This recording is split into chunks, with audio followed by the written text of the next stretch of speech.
That's Noiseworthy.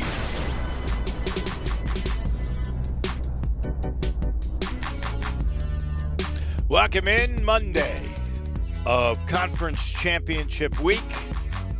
We'll have Ole Miss games on this station coming your way on Wednesday.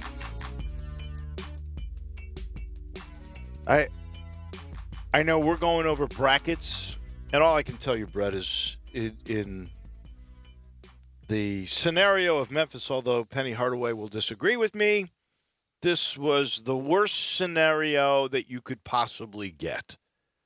You end up on the side with Houston, in my mind, the best team in the American. You have to play a team that beat you by 40 in the first game you play, and really probably the second game you play, which would be against Tulsa, will be the last game of the night, most likely 9:30, 9:45 on Thursday night in that East Carolina matchup. And there will be no one in the gym. I mean, nobody. And, you know, it is weird. And I am going to give a gold medal later. I'll just let you know, to Ken Pom. Ken Pom predicted as the season began. No Pro Bull riding medals today? No Pro Bowl riding. Yeah. It's funny that you say that. I have in my not top stories something involving horses, but not bull riding, not rodeo per se. Yeah. Isn't it incredible though that Ken Pom at the beginning of the conference play predicted by his numerical analytics that the conference would have the conference champion would have 5 losses. And we took sure exception, enough, didn't we? Oh yeah, I don't remember any Memphis conference champion. I had Tigers with 4 losses for the year. Having 5 losses. You had them with 5 losses for the year. You had them Correct. 26-5. Drew Correct. had 28-3. I was 27-4. You were 26-5. But how about Cincinnati and Houston and Tulsa, all with 5 losses to get a share? It's not a very good league. Memphis finished tied for 4th, but because there's so many ties and not everybody played everybody twice, the way they had to go do this thing was like you had to be an analytical genius, all told, And the to SEC is not a understand very it. good league. Memphis ties for 3rd and is the 6th seed. And they do have the toughest road. They got to play East Carolina in the first game, a team they beat by 4 here, but not overwhelmingly, but they should win that game. Had a pretty and then they good got working this Tulsa margin team against East Carolina and let it get close at the end. And they should be licking their chops for a rematch with Tulsa. They are. I learned some things today. The prep for the Tulsa game, the first game, the Tigers coaching staff was a little bit distracted doing some recruiting, and the team didn't really believe Tulsa was very good. They were real distracted to lose by 40. And then that was the stinker game. I mean, it really was. And after that game, every player quote, every coach's quote, and every fan, that was an outlier. That was an anomaly. That was the exception. Would love a rematch. Well, there wasn't a regular season rematch scheduled. Can I give you? Now they have the potential of one. Can I give you these statistics that will bear that out, or this fact that will bear out what you just said that the quotes were? Since that game, Memphis, I believe, other than one game, every game since the Tulsa game has been decided by single digits, and every game but 2 decided by less than 5 points. The one that'll really bear it out for me is the rematch, and I see them beat them Thursday or Friday night late. That game would tip at 8:30, a little bit earlier. Well, it'll really be 9:00. It will be. They're always at least a half hour behind. Instead of really being 9:30. So you're talking. I'm telling you right now, fans, if you're getting ready for Memphis and East Carolina, that game will not start before 9:30. It'll probably be closer to 9:45. Yeah, set your DVRs accordingly. And the game of Tulsa, if Memphis beats East Carolina, that game won't start till 9. Scheduled for 8:30 on ESPNU. No prayer. Both games are on ESPNU. Yeah, the night games. the night sessions both days. And then if you were to win that, you would play at 4 o'clock, and that'll be really closer to 4:30. That'll be on Saturday afternoon. That'll be a rematch with Houston if you were to win that, and that'll be on ESPN2. And if you were to win that game, you would take on Cincinnati, UConn, Wichita State, one of those three. And it'll start promptly at 2:15 Central Time. Yeah.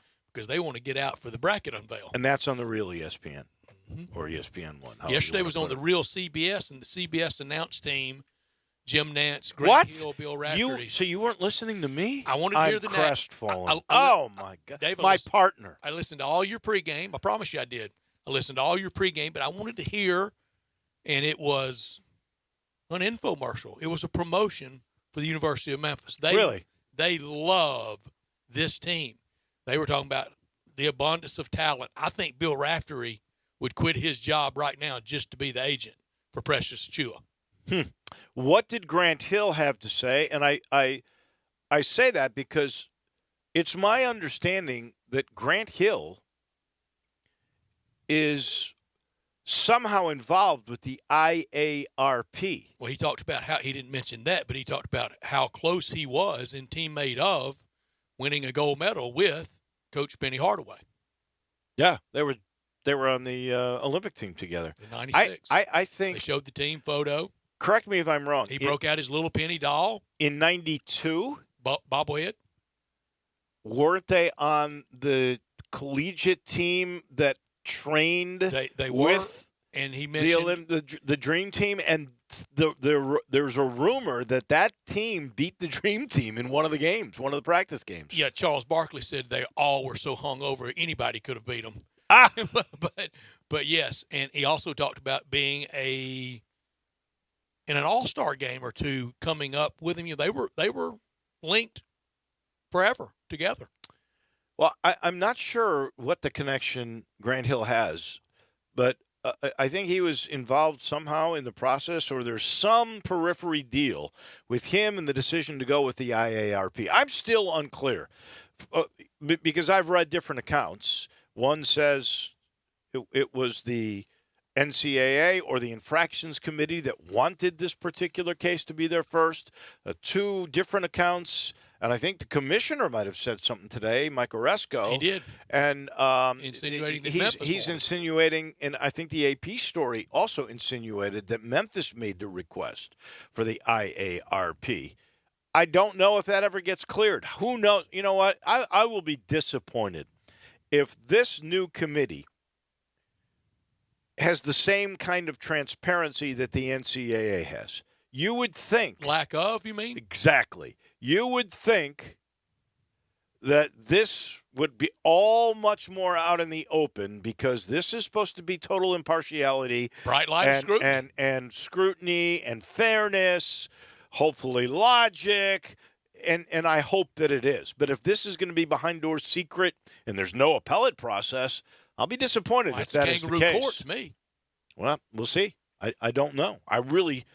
No one can know because we've not had it before. But I'd sure like, as a first step, for somebody to say, we gave this to this committee because either we thought it was a good case to start, or this is what the school wanted, and we're happy to grant them their wish. Shouldn't the university do that? The university could do that, but ultimately it had to be the request had to be accepted if it was a request. So whoever's in control of saying yes or no, to me, that would be the group that would be forthcoming. But the university could say, we did. We wanted it. The university has said they're not having any comment again until this thing is done. You're going to be on the whole plane with them tomorrow. Does not mean they're going to tell me anything. And if they do, there's a good chance. I don't think there's any downside to divulging. Under the condition of not being able to say anything. I don't see the downside of divulging, yes, we wanted this, or no, we were I don't either. I don't either. All I do know is that their initial statement was, we have been notified that there's allegations. There is an infractions case against us. It is going to the IARP. We have no further comment until there's resolution. IARP sounds like like a new tournament with the CIT and I wish it was. college It's not. insiders, doesn't it? Yeah. I just think about AARP every time I hear it. I do too. That's the first thing I think about it. But this is One of those- not your AARP NCAA. This is the new one. Which one of those tournaments plays the best 2 out of 3? I think it's the CIT. Not CBI? I think it's CIT. I think it's CIT. In that third game. Don't you know that's a pitch battle? There's no tomorrow. Who won that? It was an American team that won it. I think it was USF. Won it last year? Yeah. You got me. I think so. barely check in on the NIT. I think so. I think that is the way it worked out. So Marshall won. Marshall won the CIT. the Who'd old they play? conference, brother. Green Bay. Okay, so it must be the CBI. You got CBI there? I can look it up. Okay, do that. In the meantime, while you're looking that up, let's sort of go over what's going to happen in the SEC on Wednesday, first day. The Georgia Ole Miss game, which you can hear on this radio station beginning at 5:30, so we'll be out of here at about 5:25. Georgia, the 13 seed against number 12 Ole Miss, and then there's Vandy and Arkansas. So if Ole Miss is a winner, they would take on Florida, and that game would probably be 2:30 Ish. The old meaning of ish. Mm-hmm. Not the Twitter meaning of ish. Right. And that game, by the way, is preceded for those of you who are Tennessee fans, Alabama and Tennessee in the 9-8 game. You know what that game starts is, don't at noon. That's the famed second Saturday in March game. It is. Tennessee and Alabama in football. Yep. By the way, South Florida did win the CBI, and the CBI is the one that has the 2 out of the 3. Okay, CBI. Oh, way to go. So it took 3 games, didn't it? It did. We'll Yeah. do the entire SEC bracket about 3:45 or so. We'll pick all the way through. Mine's very chalky. Yours chalky? Well, there's only one team I think that can win this, so They usually win it's it. pretty chalky. That team that usually wins I would it. say 1 versus 2. That's pretty chalky. If Kentucky loses on Are you Friday, chalky on the AAC? I am not. Whoa! I'm a crazy man on it. Okay. I'm a crazy man. Okay. Some may even accuse me of being a homer. Really? So you've got Memphis winning? You saw my text yesterday. Yeah, but I wasn't giving that away. I'm You've not got giving it Memphis winning the American. I'm very close. So you've got them beating East Carolina, avenging Tulsa, knocking off for the second time this year the Cougs? I've seen this league. Or do you have the Cougs knocked off early? I've seen this league all year. It's not very good, and the Tigers are the most talented team in it. SMU could beat Houston. Then they'd have SMU. What if Temple beat SMU on the first day? That could happen. Because this league is not very good, and Memphis is the most talented team in it. Memphis has the best player. I do want to ask this before we get to top and knot. I'm very serious. We know Precious Achua today, by the way, was named for the 6th time this year the Freshman of the Week. He had 2 double-doubles. I think he's going to be freshman. He had double-doubles against Wichita State and Houston this week. He's clearly the best player in the league. Rising draft stock. There's no doubt in my mind he's the best player in the league. But who do you think will win Player of the Year? Because that's the crazy thing. You got 3 teams tied for first. You want to be really lazy and give it to Cumberland? I don't think Cumberland I deserves it. In fact, I will tell you right now, if I were voting, he's not my best guy in Cincy. You don't have a Trayvon vote? Scott. No, that's all coaches. We do not vote. Trayvon Scott is the best player on Cincinnati at this point. What about Vitale at UConn?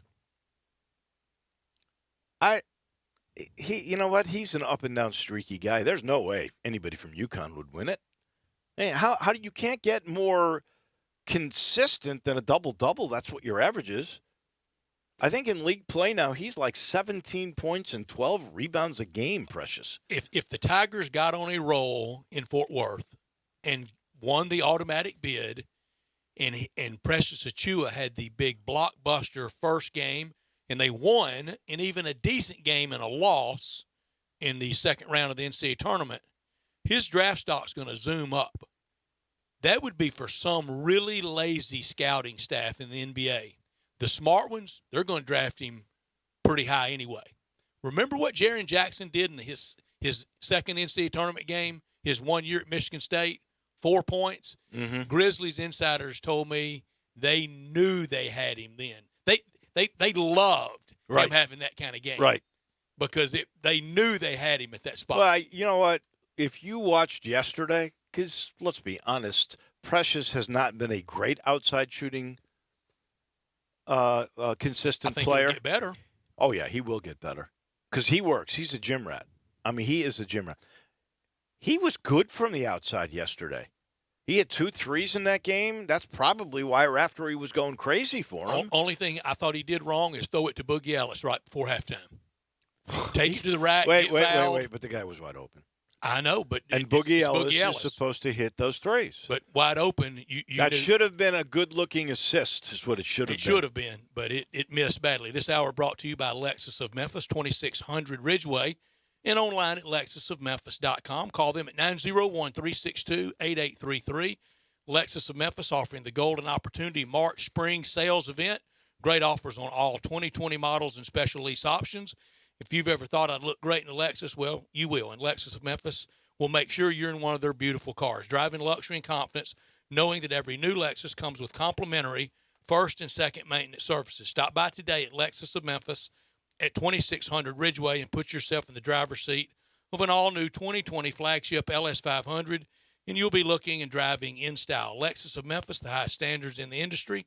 When you purchase a Lexus, you get top-of-the-line engineering and design, and that makes for the luxury and very safe driving experience. Online at lexusofmemphis.com, 901-362-8833.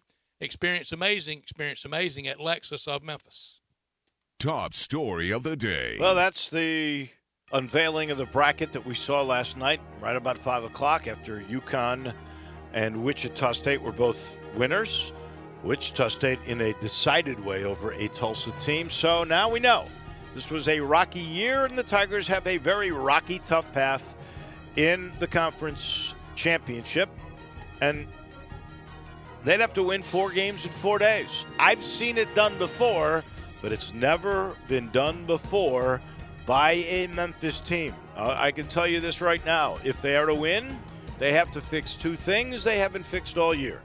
They got to quit turning over the basketball, and they have got to keep people off the offensive glass. And if you haven't done those things by this point, why do you think how it'll and change? why can you do it over 4 days? But here is how and here is why. I've seen teams, much less talented teams, much less inspired and motivated teams, the light come on at this time. There's a reason why they call it March Madness, and the Tigers are wildly talented and I think can go on a run. My top story, Grizzlies magic number goes down over the weekend, and the easiest way for that to keep happening is to keep winning. Grizzlies win the game easily Saturday night over Atlanta. It was all Grizzlies, from the start to the beginning. It was one of the easier wins of the year, and Ja was terrific again. He's going to need a little help to He got help. And the Grizzlies are going to need a little more help to carve on that magic number. But the weekend went well. Tomorrow night against the Eastern opponent, Grizzlies really starting to matriculate their way to the magic number. So you mentioned horrible grammar. The magic number is 15. It's down to 15, and you said they need some help. Can I tell you they just got help? They've just released a couple of minutes ago on Twitter. Justice Winslow will practice tomorrow with the Memphis Hustle, and then he will be made available for the rest of the year. Reinforcements on the way. Jaren Jackson soon. How about that? And they signed Jonte Porter to a multi-year deal, which really gives them next year for the future as an option year. But the guy hasn't played in 2 years. A long shot, but they can afford to take a long shot hope on him. Not top story of the day. I got a couple here, so I'll do them quick. I am just stunned, seriously. It always used to be we'd play tennis in Memphis, and then all those pros would go to Indian Wells.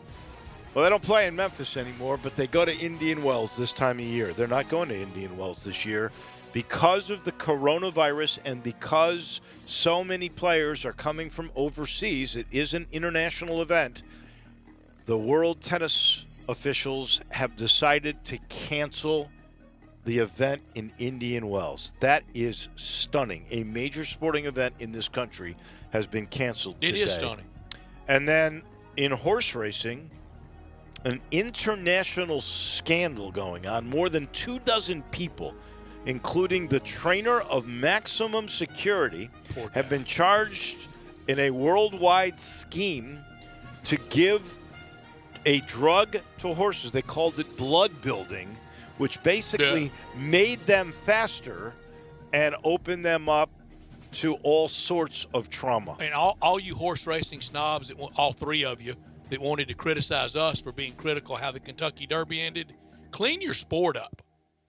Instead of worrying about a 1,200-pound animal maybe grazing into the running lane of other 1,200-pound animals down the back stretch of the Kentucky Derby. That's still the dumbest thing you could have ever inflicted on your sport. That is one thing. The other is when all these horses are mysteriously dying at Santa Anita. Right. It might be because you were giving them this drug that promoted speed, but also put stress on their heart and stress on their bones. And poor Maximum Security. Maybe the most mistreated sports figure ever. As soon as we thought that his legacy was finally back to where it should be, He got this the comes W, out. and now this comes out. And they got him on dope. He'll never be the same. Yeah. No. They made him a junkie. He'll still be enjoying the good life in pasture. Not top story for me. Tigers come up short in Houston, but now we know the path to Selection Sunday. Must win, must do it 4 times in 4 days. The last 4-game winning streak for this team was part of a 10-game winning streak. Best stretch of the year, but it can be topped in Texas with a 4-gamer and end the season and make up for a lot of heartbreak and disappointment. If they win that game next Sunday, I know your engineer's got to be turning your knobs down. If they win the game next Sunday? Yeah. Yeah, he will. Be a good problem. He definitely Dave, you're will. overmodulated. Don't worry about it. Let me scream. Those are your top and your not top stories. Busy show today. As mentioned, the medals coming your way at 3:30. We'll talk a little SEC bracket at 3:50. David Cobb from CBS Sports will join us at 4. I just read Shelby Mast. He does the bracketology for USA Today. He also does a column from Memphis in the Daily Memphian. It was just released today. It's very interesting. He still holds out some hope for the University of Memphis. He does. We'll talk to him about that. He's holding out hope for Arkansas. I think both are. Well, we know what they got to do. They got to win. Since you mentioned Arkansas at 5 o'clock, we've got Jimmy Dykes coming your way. Right before that, it'll be the Goulds style segment. At 5:30, we'll give our predictions for the AAC tournament, and then we'll end the day with Crunch Time. So we're busy, as always, on this Monday. It's brought to you in part by the Eflin Insurance Group. And, in the last few months, and I love talking about Matt Eflin because I just think he's the cream of the crop, just a very honest and giving guy who cares about people, and that's why he's built this empire in less than 20 years doing insurance. But he's merged now his company with the Linder Insurance Group. Britt Linder, also a very, very good and ethical guy.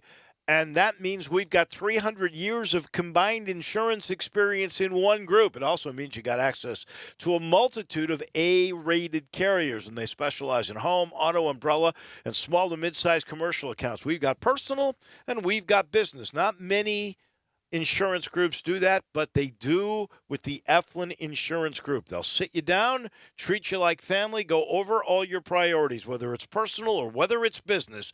They will be there for you. If you'd like that kind of service, just call 757-2315, or if you're a Tiger fan, they got a special number, 386-GER. That's 386-4777. Those are the numbers to the Eflin Insurance Group. We're back in a minute. We're just underway on this Monday on Sports Time on Sports 56 with Wolo and Stats.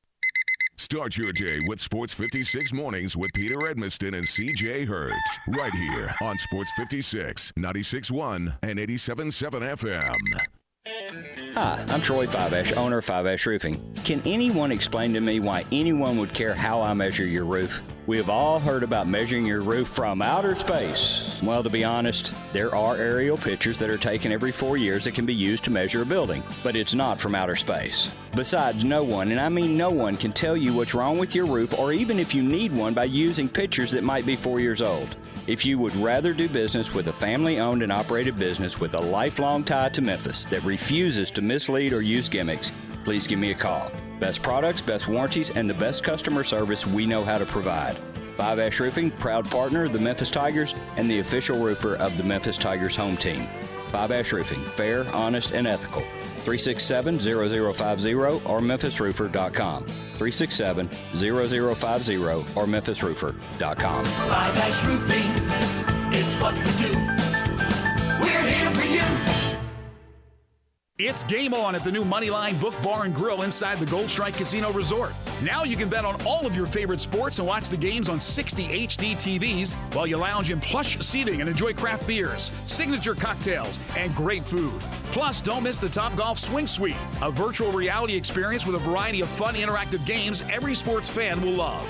Visit the Moneyline Bar, Book, and Grill at Gold Strike Casino Resort for Monday Night Football happy hour specials. Or anytime you want a piece of the best sports action in Mississippi. And now another edition of Obvious News from Geico. Obvious News! Experts now say that wearing more clothes in the winter will, in fact, help you be warmer. We asked cold victim Trent Patterson about this, and here's what he said. Yeah, it was the weirdest thing. I was a little cold, put on a sweater, then wasn't cold. I was like, what? Also in Obvious News, Geico makes it easy to save money and easy to reach them, with licensed agents available around the clock. So switching is a really smart decision. That's Obvious News from Geico. Obvious News! You're in charge of hiring, and Indeed has solutions, like online skills tests, which let a candidate show that they're the right hire. Indeed will also give you this sticky frog, which will suddenly leap and stick to the face of the perfect hire. Okay, there's no sticky frog. But skills tests, that's a for sure. See why independent research by Silk Road shows Indeed delivers 3 times more hires than any other job site. Visit Indeed.com/promo today and get a free sponsored job upgrade on your first posting. Terms, conditions, and exclusions apply. Did you know nearly 40% of men under 40 and over 75% of men over the age of 40 experience sexual performance concerns? At the Memphis Men's Clinic, their experienced physician performs a comprehensive evaluation that determines which specific issues may interfere with your sexual performance. These issues can vary and range from anxiety to medical issues, low testosterone, or erectile dysfunction. The Memphis Men's Clinic has evaluated hundreds of men of all ages over the years and reestablished a normal sexual life. The Memphis Men's Clinic will work aggressively to resolve issues and allow you to restore your sexual health and overall well-being. That's the Memphis way. If you're 20 years old or 90 years old, come and get cared for the Memphis way. Treatment that's based on your specific needs after a professional clinical evaluation by their experienced board-certified physician. Call the Memphis Men's Clinic today at 901-443-0475 or visit memphismensclinic.com. Listen Sundays at 11 a.m. to join Idlewild Presbyterian Church for worship. Idlewild is a PCUSA church located in Midtown Memphis. Got something you want to get off your chest? You better have a backup plan. Want to join the conversation? Someone needs to tell him he has to grow up. Join us on the First Bank phone lines at 360-8255 or the First Bank text line at 67129.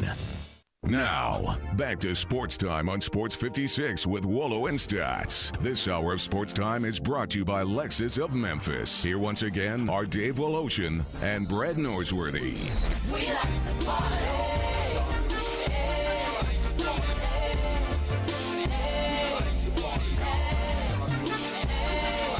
Welcome back in.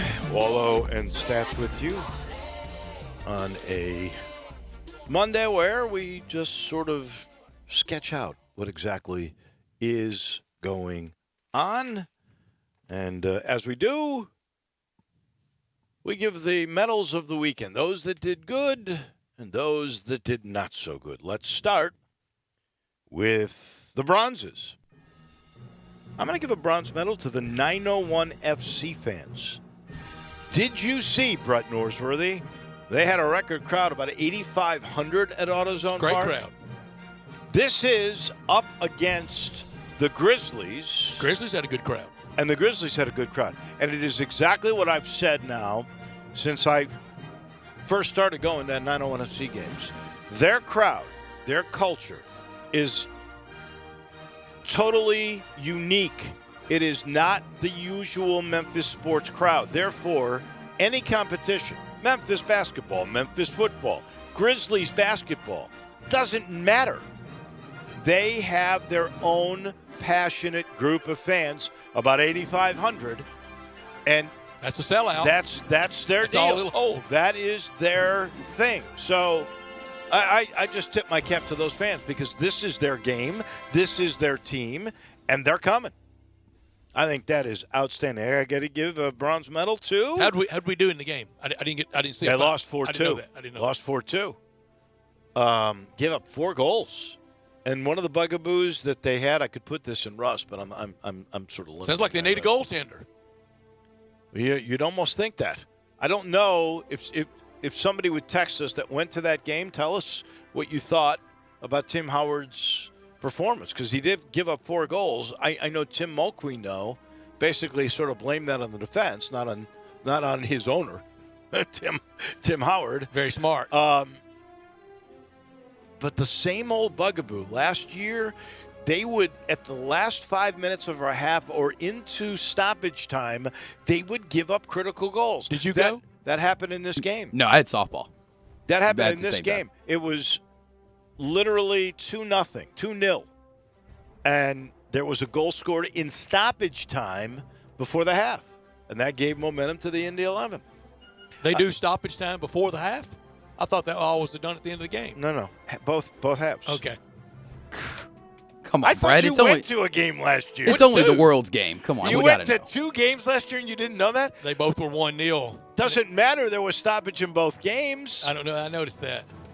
Oh, my. Sorry. But go team, go.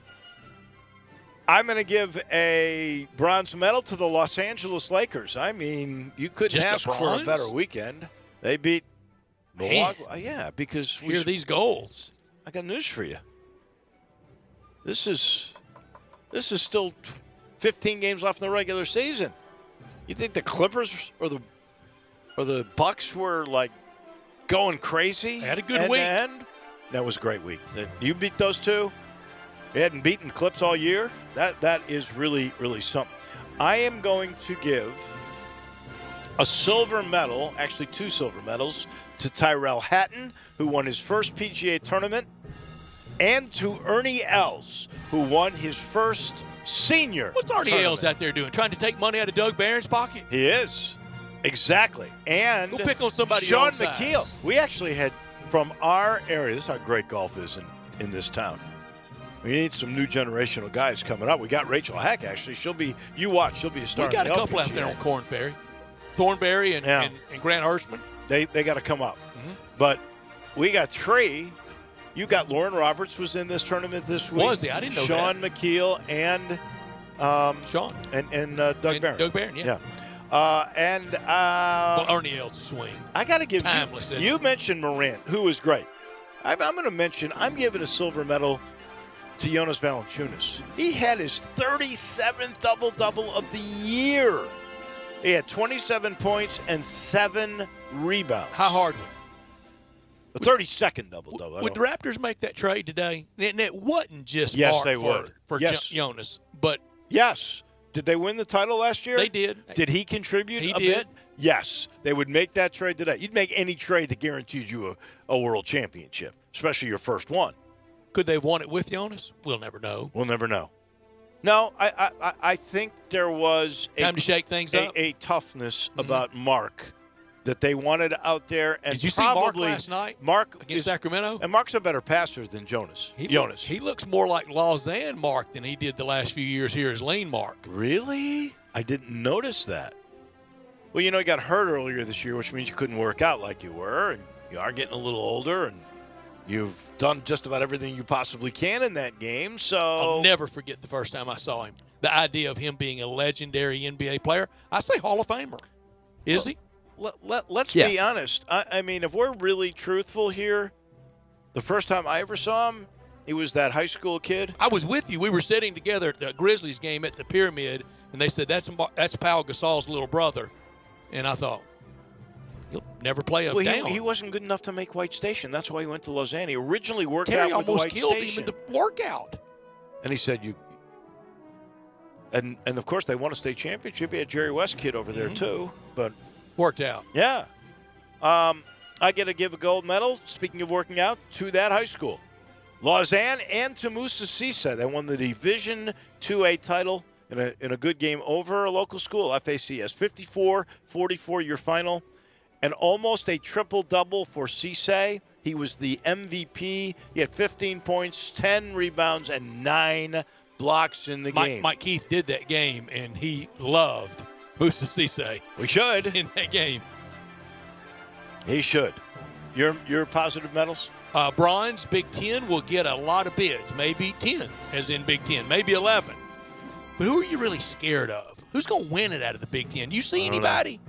Hey, did you watch? Well, did you watch any of Wisconsin? My question is this: there's so much parity in that league. Are they all really good, or are they all really average? And I think they're big. I honestly think they're all pretty good. I think the Big East is a better league than the Big Ten. How about that? It's going to get sorted out. A week from today, we will have the real bracket in our hand, and we'll see. But I don't see a Big Ten team winning it. They haven't won it as a league since 2000. Tom Izzo and Michigan State. Silver goes to Cincinnati, number 1 seed for the AAC. I guess they earned it. It's not a very good league. I think it's a bad league. And Cincinnati being the 1 seed kind of proves it. Gold, I have 3. First one goes to the Grizzlies, hanging on to that 8th seed. Roughed up Atlanta from the start. Job was better than Trey. And Atlanta, they're in the wilderness. I don't know how they can really say, 2 or 3, 4 more years, we have hope. We do have hope in Memphis. Atlanta, I don't think they do. Another goal goes to Kentucky on the road at Florida, down 14 with 10 minutes to play. How did they win that game? Without their point guard. I know. The same point guard that refused to go in the game late against Tennessee, had a lot of drama, needed maintenance day, some load management. Somewhere, Earl Baring has got to be thinking, is that the John Calipari I played for? Letting people have days off and refusing to go back in the game? Because we remember a night, John couldn't get away with this now, Dave. He couldn't say in front of everybody what he said. And, I mean, it humiliated Earl No Baring. doubt. My question, hard one for you. Will Higgins come back? Cal said today in the conference call the door's open. Oh, I know. He needs to visit with him. I know. But does the kid want to come back? Because the kid now has been sort of exposed, too. I mean, I hate to say it, but everybody knows he refused to go back in the game. And I don't think any player ever wants that to be known. One night at Arkansas, and you'll remember the Arkansas high school legend, Willie Cutts. Do you remember that name? From Conway, played at a couple different high schools. Bryant played it, maybe even at Little Rock, a couple different high schools. Eddie Sutton took him out of a game, and he went over to talk to him on the bench, and he gave the get away from me kind of shove to Eddie Sutton. They were playing East Tennessee State. I'll never forget it. Post-game, first remarks from Eddie Sutton. Willie Cutts has played his last game at Arkansas. He's off the team. He'll never be back. You know, I always am concerned about players that play at multiple high schools. William Mills at Tennessee. Don DeVoe tried to put him back in the game. He said, Coach, I ain't got a 17-point play. Handle it on your own. Wow. My final gold medal goes to the Lakers. Since losing to the Grizzlies a week ago Saturday night, they beat Zion in New Orleans, beat Philly, beat Milwaukee, and beat the Clippers. And now with the injury to Giannis, we've got a real MVP race. The battle's been joined by LBJ. I have one rust. Tigers' inability to protect the basketball. That has been a bugaboo all year long. They're 330-something in the country with 16 and a half. And if they had 7 turnovers yesterday, they would have been in that game. The stat sheet shows on a regular basis lack of boxing out and not protecting the ball. Poor passing team. They could have won the league had they been able to do those two things. Even with all the especially because they are such good defenders. Do you realize They do play very hard. they held Houston to 34% shooting? 34% shooting. My rust goes to the NFL and the CBA and the Players Association now reports that some owners hoping that it fails. Don't you think that's political positioning? I think they let that out. They want it to fail for this reason. They want an 18th game. They want 18 games, and they're going to get their way. Here is my conspiracy theory on this. I think there's a lot of indecision going on in the NFL because the CBA just announced they have extended the deadline from Thursday night to Saturday night at 11:59 p.m. Oh, they're trying to whip the votes up. They don't have the votes. So what I think is the reasoning for that story is to say, okay, you don't like this where we're giving you all this money over the 17th game. Next time we talk, we're putting 18 out there. Oh, they are. They're going to bust heads. But I think that is all political positioning to put pressure on them to accept this one. When you hear the NFL talk player safety, do not believe it. They're worried about one thing, the gigantic class action lawsuit. That's it. Yep. Those are all the medals, good and bad, and we are busy today. We'll look at that SEC bracket in just a minute. David Cobb from CBS comes your way after that. Shelby Mast, the wonderful Gould segment, Jimmy Dykes, and a whole lot more still to come. We'll put a wrap on this very first hour here in just 1 minute. I will let you know that this portion of the show is brought to you by the Germantown Commissary. All right, folks, you're tired from the weekend. You don't want to cook. You just want to pick it up.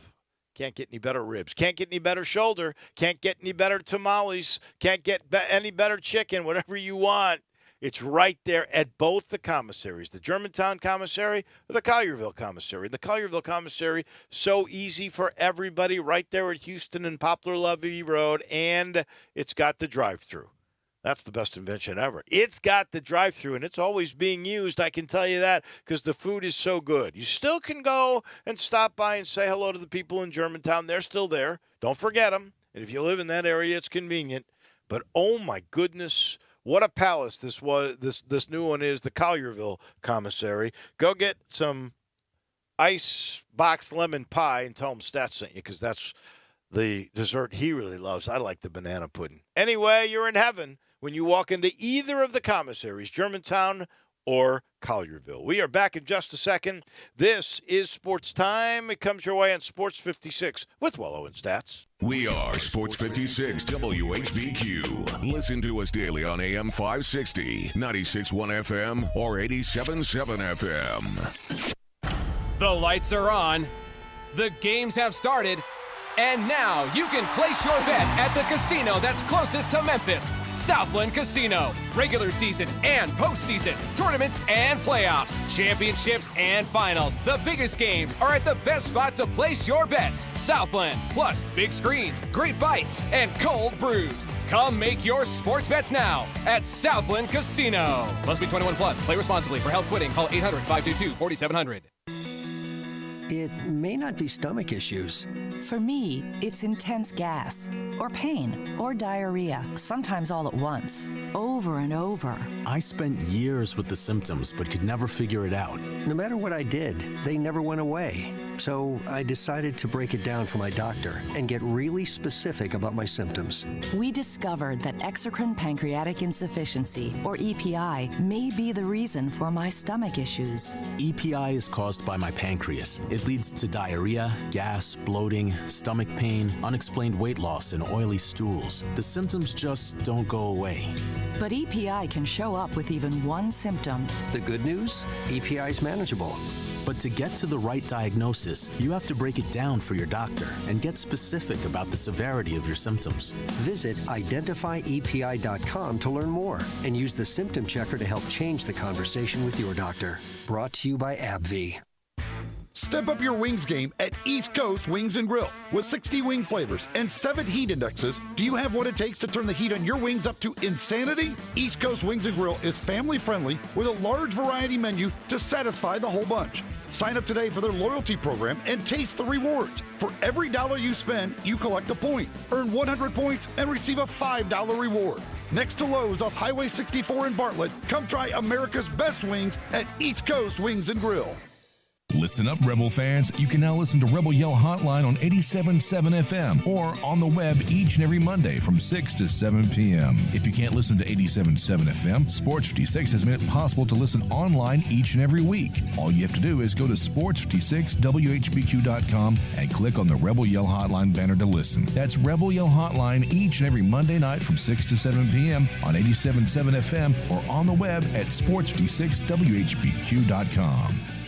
I'm Dr. George Flynn. As a physician and president of Flynn Broadcasting Company, I want to assure you that this Flynn Broadcasting station will keep you totally updated on breaking news or changes in the coronavirus situation. There's some easy steps you can take right now to begin to prepare you in a relaxed manner. Stock up on any household items you might need for fever reduction, such as aspirin, acetaminophen, or ibuprofen. Stock up on food and disposable items just like you might take on a 10-day vacation. This way, even in the unlikely possibility you're quarantined, it'll only be a minor inconvenience. There's absolutely no reason to panic and certainly no reason to try any unproven treatments or medicines. We'll keep you updated with true, proven medical facts so that you can live with minimal disruption in your life, whether it's at work, at school, or at home. I'm Dr. George Flynn, thanking you for being a stable, positive influence in our community, and stay informed through Flynn Broadcasting Stations.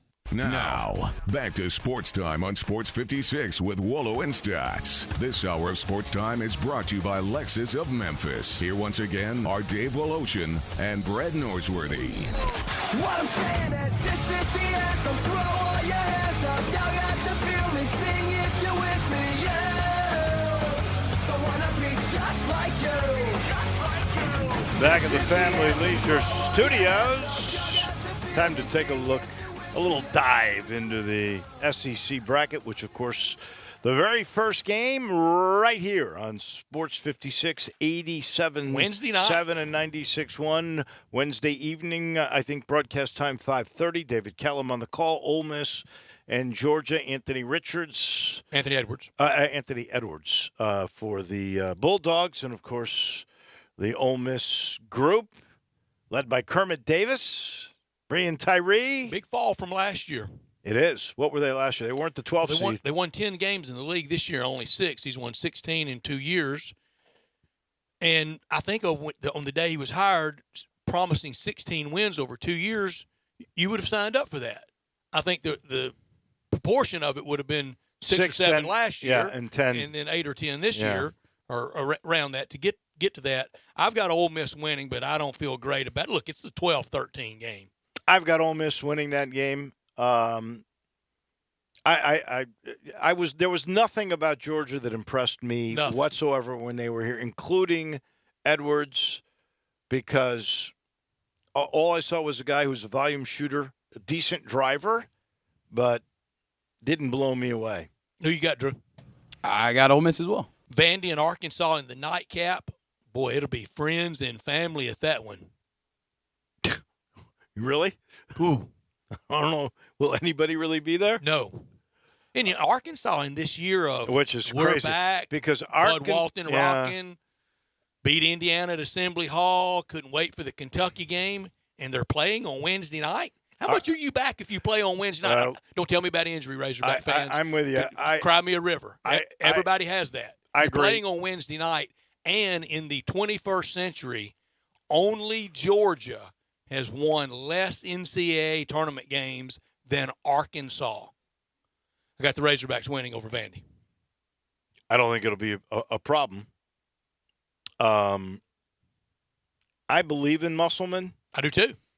But this will be one of the few times. He's got the player of the year. Now, he was hurt a lot. Arkansas will not have a crowd.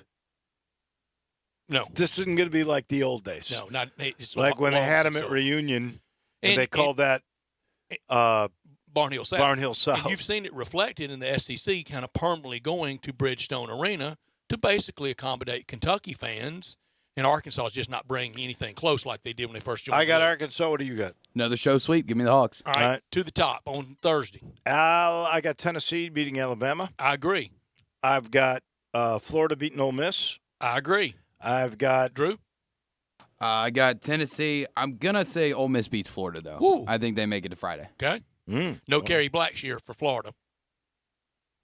I've got A&M beating Missouri. I do too. And I got Arkansas beating South Carolina. I'm the very same way. And I think Buzz Williams is don't even send out the ballots for SEC Coach of the Year to claw out a winning year in the league and overall for him. Really puts down his marker for the future at Texas A&M. But A&M over Mizzou, Arkansas over South Carolina, U on Thursday night. Same way, A&M and Arkansas. Friday, that's when Big Blue Nation gets there, and you'll know it. And I think that they will avenge their loss to Tennessee earlier. I think Kentucky wins that game. I think Mississippi State beats Florida. We're exactly the same so far. Every pick. State wins, Kentucky wins. Drew? Kentucky and State over Ole Miss. So we have one difference so far in the whole bracket. Nightcap on Thursday. Auburn over A&M. I'm sorry, on Friday. Auburn over A&M and LSU over Arkansas. I have Auburn over A&M, and I've got Arkansas with the upset over LSU and getting to the semifinals. Would that get them into the NCAA tournament? It'll go a long way, and you'll have a lot of day trippers trying to get to Nashville on Saturday from Arkansas, and especially if Kentucky's been upset. But they hadn't been, according to my bracket. To Saturday we go. Drew, Auburn and LSU. Okay. I've got Kentucky beating Mississippi State and Auburn beating LSU. Ditto. Same. Kentucky winning it all. Auburn over Arkansas. You have Auburn over Arkansas? I had Auburn over LSU. Auburn over LSU. Bottom half of Saturday. Auburn over LSU. And I've got Kentucky winning all. It's a Kentucky Invitational for a reason. I got Auburn winning it. You've got Auburn beating Kentucky. Okay. Wow. Well, Bruce Pearl has had John's number. That is for sure. The league would love that final. I think they'll get that final. Next year, the SEC goes to Tampa, and then after that, contractually committed to Bridgestone Arena through 2035. Why do you think they made that decision? They couldn't sell out bigger places. They can't sell out domes anymore, right? Like Georgia Dome when Arkansas first joined the league, or Superdome when Arkansas first joined the league. It has never worked in Tampa. It didn't work in St. Louis. They did that as a tie-in to Missouri. Joining the league. Dallas, they can't get the arena a lot of times because of Big 12 conflict. And Nashville makes a lot of sense to accommodate your fans, the Kentucky fans. Why not? Mm-hmm. And the coziness of Bridgestone is preferable to them than larger arenas. I don't know how we got out of the SEC bidding mix in Memphis. Well, they said quite clearly they didn't have enough hotel rooms. Now, 2 or 3 years from now, and if this stuff is up for bid, or at least after the Bridgestone deal is done, there will be enough hotel rooms in Memphis. But your 2035 is a long. That's way past Brett Dave. I hope I'm still around for that. I know hope this I'm not. much. The American will be for the next 3 years at Dickies Arena in Fort Worth. Another reason they gave, and I think this is a little bit bogus on the SEC's part, is they don't like our proximity to FedEx Forum for a staging area for the SEC experience. That SEC experience is one of the most overdone things ever. But corporate partners have sold it out. They want it. They want the floor space for it. It doesn't ring my chimes at all. For that matter, the SEC experience at the SEC football game, the title game, doesn't matter. But the convention center here, too far from FedEx Forum. Memphis was really good to the SEC in 94 and 97 and probably will never be held at FedEx Forum. That's a shame. It really is. And that's on the SEC that has used Memphis time and time again and has used AutoZone Park time and time again to get a better deal at Hoover Met for the baseball tournament. To me, they're cutting off their nose to spite their face because – honestly, and I'm not just saying this because it's Memphis, and I think that the American is smart because they're going into a new area, and I think they're getting a freebie these 3 years because the league offices is moving there, so they threw Dickey Arena. I don't know that for a fact. That's just my hunch. I bet Nashville throws in Bridgestone as part of they could very well be the package. But my sense of it is Dickey Arena is in a very brand new entertainment district that Fort Worth has come up with that is really cool. Mm-hmm. There's not a better place that I've seen a setup. Maybe Dickey's Arena will be better, but the FedEx Forum is in a perfect position on Beale Street. Perfect. It's just the best place. And you ask anybody who's come to town for any of these tournaments, they fall in love with it. Mm-hmm. They love coming to Memphis. And so much and better the than SEC, the Pyramid, although I know you love the Pyramid. The SEC absolutely put their nose up in the air over it. They sure did. And what was, I thought, really low rent was the more SEC Western ADs that didn't vote for Memphis and AutoZone Park when they had the package. I mean, Arkansas, Ole Miss, Mississippi State, for that matter, Vanderbilt, wide as it is far, A&M, Mizzou, LSU. That's 7. You get one more, and they voted. Now, most of the votes, they eventually get down to unanimity and want 14-0.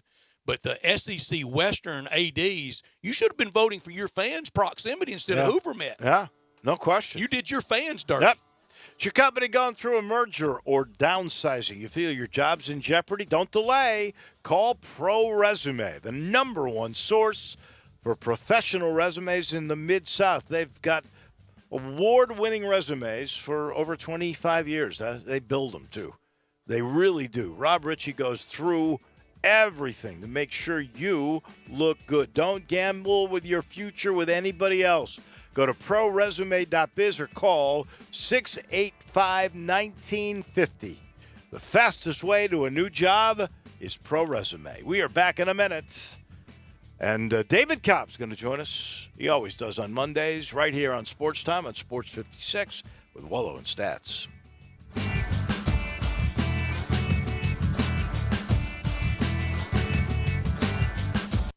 The tournament's best. Sponsored by Geico, proud partner of March Madness. Points, open 3, left wing, got it! The 3 falls for Kenny Goins. Michigan State, 68. Duke, 66 with 30 seconds to go. An Elite Eight matchup of tournament perennials saw the 1-seed Duke and last year's Player of the Year Zion Williamson fall to second-seeded Michigan State in an epic battle. Hear Westwood One's exclusive coverage of this year's NCAA tournament right here.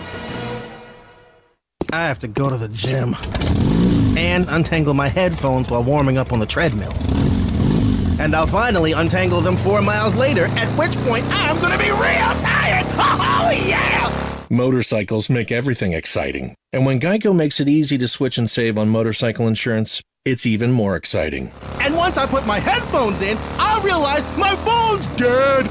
Then I get to run in silence. Geico Motorcycle. 15 minutes could save you 15% or more. Stop waiting and start off-road living in a Can-Am today. The Spring Fever event is now on at Olive Branch Motorsports. Take on every task, trail, and terrain in a Can-Am off-road vehicle that will easily handle anything that comes your way. And for a limited time, get up to $2,500 off on select 2019 models, making it easier than ever to go out and play. Visit Olive Branch Motorsports now at 5656 Goodman Road or online at obmotorcycleatv.com.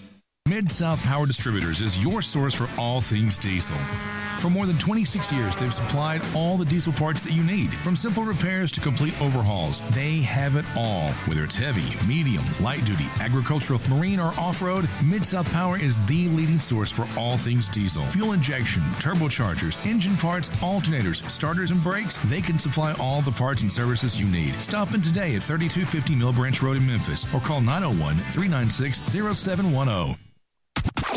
We are real sports talk. Sports 56, 96.1, and 87.7. Available on your radio dial at 560 AM, 96.1, and 87.7 FM, as well as online around the world at sports56whbq.com. Take us with you everywhere on your phone or tablet by downloading the Sports 56 app, and at home, tell Alexa or Google to play Sports 56. If it's happening in the world of sports, we've got it covered. Wherever you are, stay tuned to Real Sports Talk. Sports 56, 96.1, and 87.7. We are Sports 56 WHBQ Memphis, WIVG-FM Tunica Memphis, and WPG-FLP Memphis. Flynn Broadcasting Stations.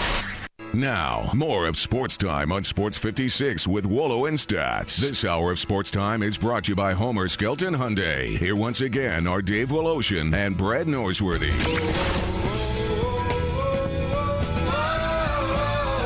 I'll still kill you. Welcome back in. Hour number 2 on a Monday. Tournament time. We've already broken down the SEC coming up much later in the show. Wasn't that great a breakdown? Everybody picking Kentucky, but that's how it goes. I took Auburn. Yeah, you did. Yeah, I'm sorry. That was good.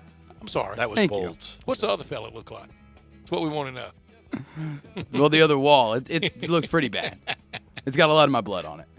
Hate to see a man with a bandage on his ear. So just so people know what we're talking Be about. careful out there. Drew was on a scooter. The one that was like It was the a bird. Yep, it was a bird. It was a bird. What'd you hit? Which has always seemed to me to be a little seriously. Well, John Harden had a friend very seriously injured. Well, I mean, very. I've known other people who've like tried riding it that are a little bit older, and it usually ends up in a broken bone somewhere. Yeah, because they go about 15 miles an hour.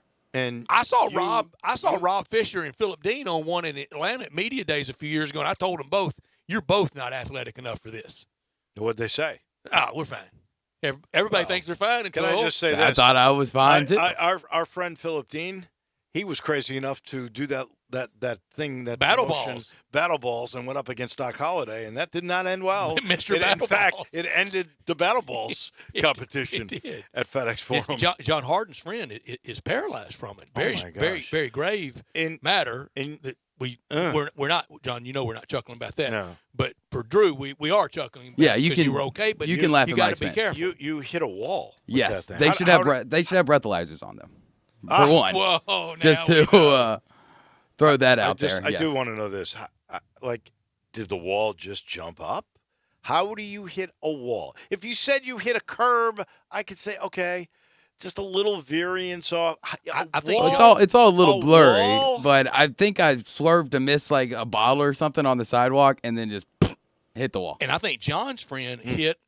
Imagine this: a pothole. That's sad. That is really, truly a sad story. No doubt about that. In the meantime, be careful out there, folks.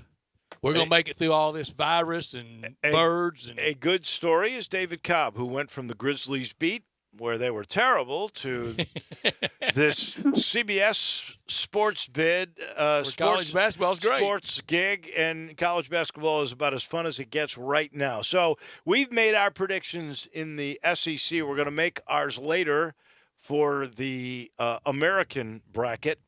Tell me who you've got winning both of those leagues through the tournament. Okay, I predicted Houston to win the AAC. Real original, I know.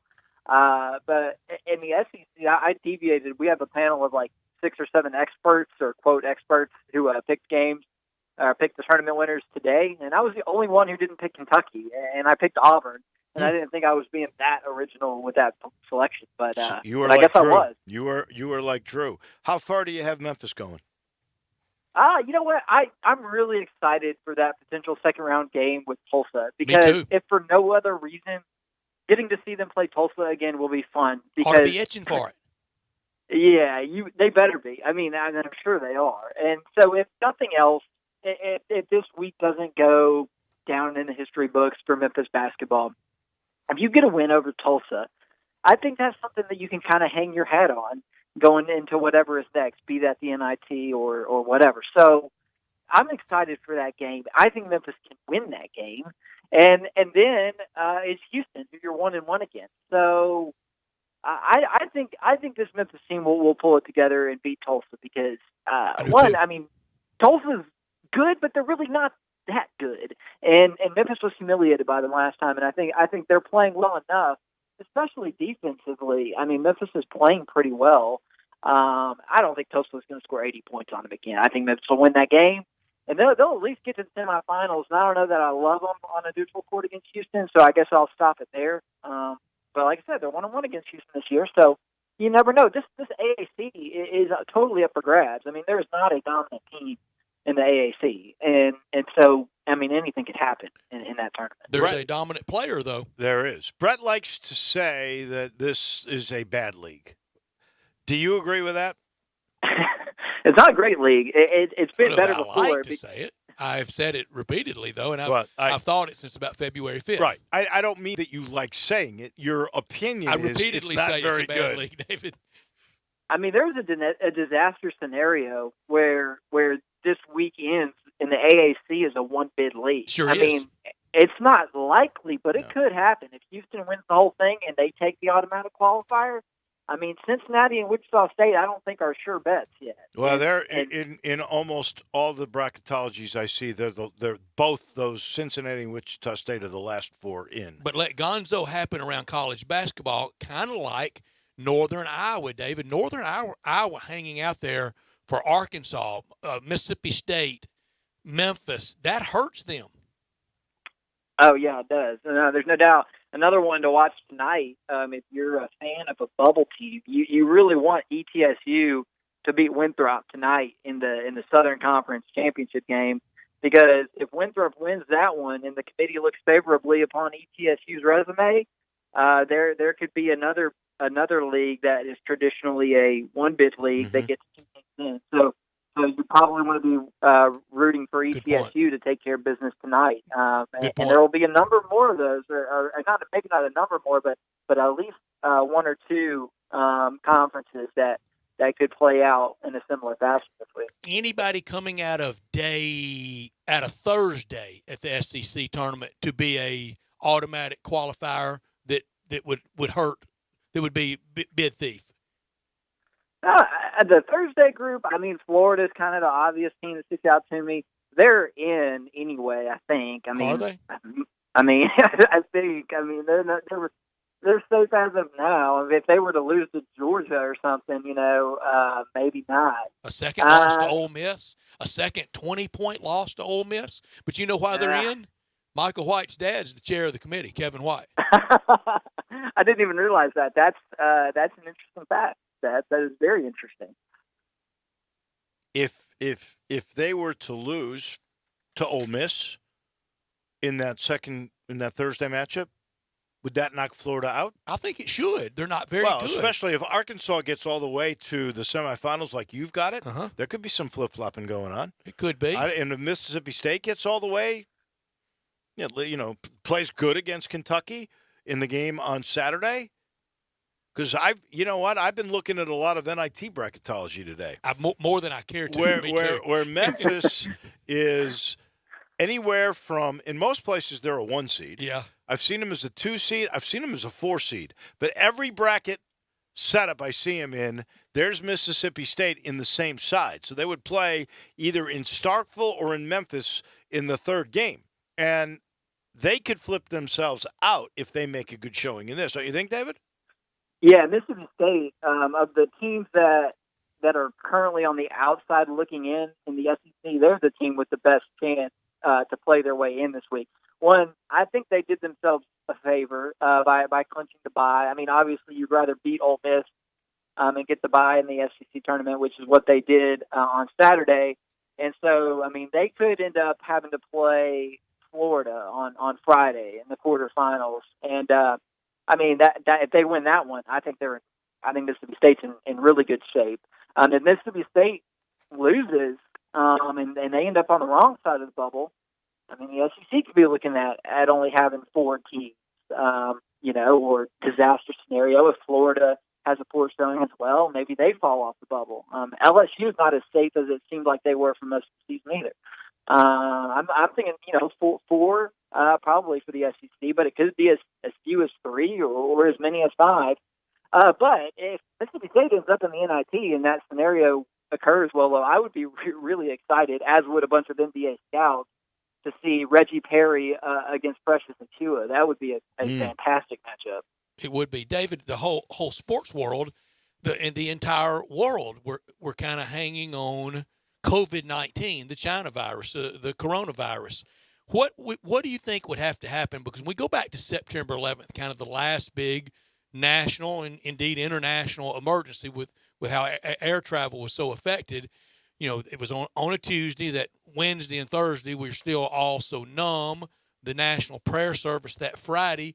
The SEC was still going to play that weekend. Had even had Senator Trent Lott, the majority leader of the United States Senate asked the White House for direction, and Mike Slive got it from him, said we're still good to go. Then the NFL canceled, and everything in sports fell in line, and I think properly stood down that weekend, not making the error that Pete Rozelle made on Sunday, November 24th, playing after President Kennedy was assassinated on Friday the 22nd. What sport out there will be the leader of this when they stop either fans in the arena or complete cancellation? Everything else falls in line. Right now, what has to do it? Well, I mean, the NBA looks like it's kind of leading the charge here. I mean, some of these reports coming out today suggesting that they could be, among the first to play in front of empty arenas. And if the NBA, with all of its sort of influence in the social media and that sort of landscape, takes that sort of a step, you might see some other dominoes begin to fall. But having said that, watching the NCAA brass on CBS the other day talking about this very issue, I mean, as of Saturday, they made it sound as though there was almost no possibility of the NCAA playing in front of empty gyms, and certainly not of canceling or postponing, any of the games. I think for the NCAA, there is so much money in the NCAA tournament and in getting butts and seats for this event that it would take something pretty calamitous. I think a spread of the virus that would be a lot greater than what we've seen so far. I mean, it's a serious issue, but I don't think it's serious enough for the NCAA to put that sort of cash on the chopping block. I think you better consider it, and I'm going to tell you why. Because early this morning, a major sporting event in this country was canceled. Now, it is not NFL football, it's not Major League Baseball, it's not the NBA, or it's not the NCAA. But tennis is a world sport. It is prize money way up there. And when they canceled Indian Wells, which is not a minor event, it is a major event, not a Grand Slam, but it's right below it. When it got canceled, it said a lot to me that we are really taking this seriously. We should, but we've already seen the first signs. So to me, if we have any more acceleration, what do you think is the domino of the effect? disease? Which one falls and then everybody falls? Dave? Yeah, I mean, I don't know, but the thing about the NCAA thing too, with the first and second round games, you think about an arena that has how many thousands of people cycling in and out of it over the course of the day. I mean, there's multiple games inside one arena, Thursday and Saturday, or Friday and Sunday, or however it shapes up. And, those people are going back to their hometowns. I mean, it's not like the NBA where the concentration of your fans is all in kind of one place. I mean, if you're looking for a way to start and spread a virus, I'm no medical health professional, but an NCAA tournament first or second round fight is it seems like the way to do it, because you got people coming in from all over, going back to all over, and then just the sheer number of people that are cycling through one arena in a day. I don't care how well you sanitize the place between games or whatever. Like, that to me is something definitely to be aware of. Would you go to a regional in Seattle? Would any of us travel right now to a regional in Seattle? I'll pass on that one. I would, David. I would. I probably would. And I'll tell you why. I want to be smart. I want to be judicious, but I don't want to be scared to live. And I just don't ever think it would happen to me. Yeah, well, you never know. I mean, you never know. At this point, yes. I don't know in 2 or 3 weeks. I really don't. I mean, Seattle will host an indoor event in 2 or 3 weeks with the Mariners opening day there, right, when the roof is closed, whether indoors or outdoors. I don't know if it's that big a difference. And they had a concessionaire in Seattle at MLS game. They're scared may have infected people. I got news for you. What was it, the Chicago State teams that decided not to go to Seattle last week? We've already had one of those cancellations. Seattle's kind of ground zero. Yeah. You asked me which would be the domino effect in the league that would take the big step. I think it's the NBA, because they've already put into place a plan where they would they would play empty stadium games. Yeah, Although and I saw LeBron they said added he wouldn't do that. They added hand sanitizer outside the media room at FedEx Forum too. That's a nice touch. On the Chicago State thing, well, I'm not trying to make light of this at all, but they had me write up the story whenever Chicago State said it wasn't going to be going to play in Seattle for its last regular season game. And I looked at it, and it stuck out to me that they are in the midst of their 33rd losing season in the last 34 years. Oh, I think that came in. I agree with that. Yeah. I mean, let's be honest. They could save some money. They were at the time 0-14 in the conference. They lost 19 straight. And the last time they played that Seattle University team, they lost by I think 32. So I saw that and I thought, what a convenient excuse for Chicago State to save a little bit of money on travel expenses and save a little bit of embarrassment as well. Yeah, I'm sure their concerns were at least somewhat rooted in legitimacy, but also over the course of the next 60 to 80 days, what sporting event, if it were canceled, then we know we've got a grave public health case on our hands. What sporting event would have to be canceled? Oh, the Masters. That's sure, it. Right? Bingo. Yeah. Second would be NFL draft in Vegas. Well, and the Masters, is a bunch of people from all over the world coming in. So, I could see that based on what we saw with Indian Wells, that would be part of the rationale. I think the Masters would have no problem with doing it with no fans. They will have a Masters tournament, but it might not be one patron on the grounds. Well, you know what? Since a lot of those players weren't going to come to the Olympics, the last Olympic game, because of the scare of what was it called? Zika? No, was it Zika?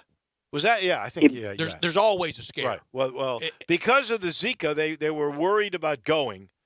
You think? I think Rory McIlroy actually used it as an excuse not to go to the Olympics. You think he would go? You know what? I know there's not going to be people there, but heck, there's going to be some players from Europe. Guy from Italy might be coming. He'll be there. You think he'll come to that? David, what conference tournament are you watching very, very avidly this week? What bracket, other than we've talked about AAC and SEC, what tournaments really interest you? Yeah, I'm interested in the Pac-12 tournament because UCLA is the 2 seed in that event, but they don't have an at-large bid locked up yet. I mean, they've been a remarkable story. They've turned it around after losing to Hofstra and Cal State Fullerton at the beginning of the season. And, Mick Cronin, a guy who Memphis fans are plenty familiar with, has done a great job turning that program around real quick. But they still don't have the bid locked up. And so what do they have to do to get into the big dance?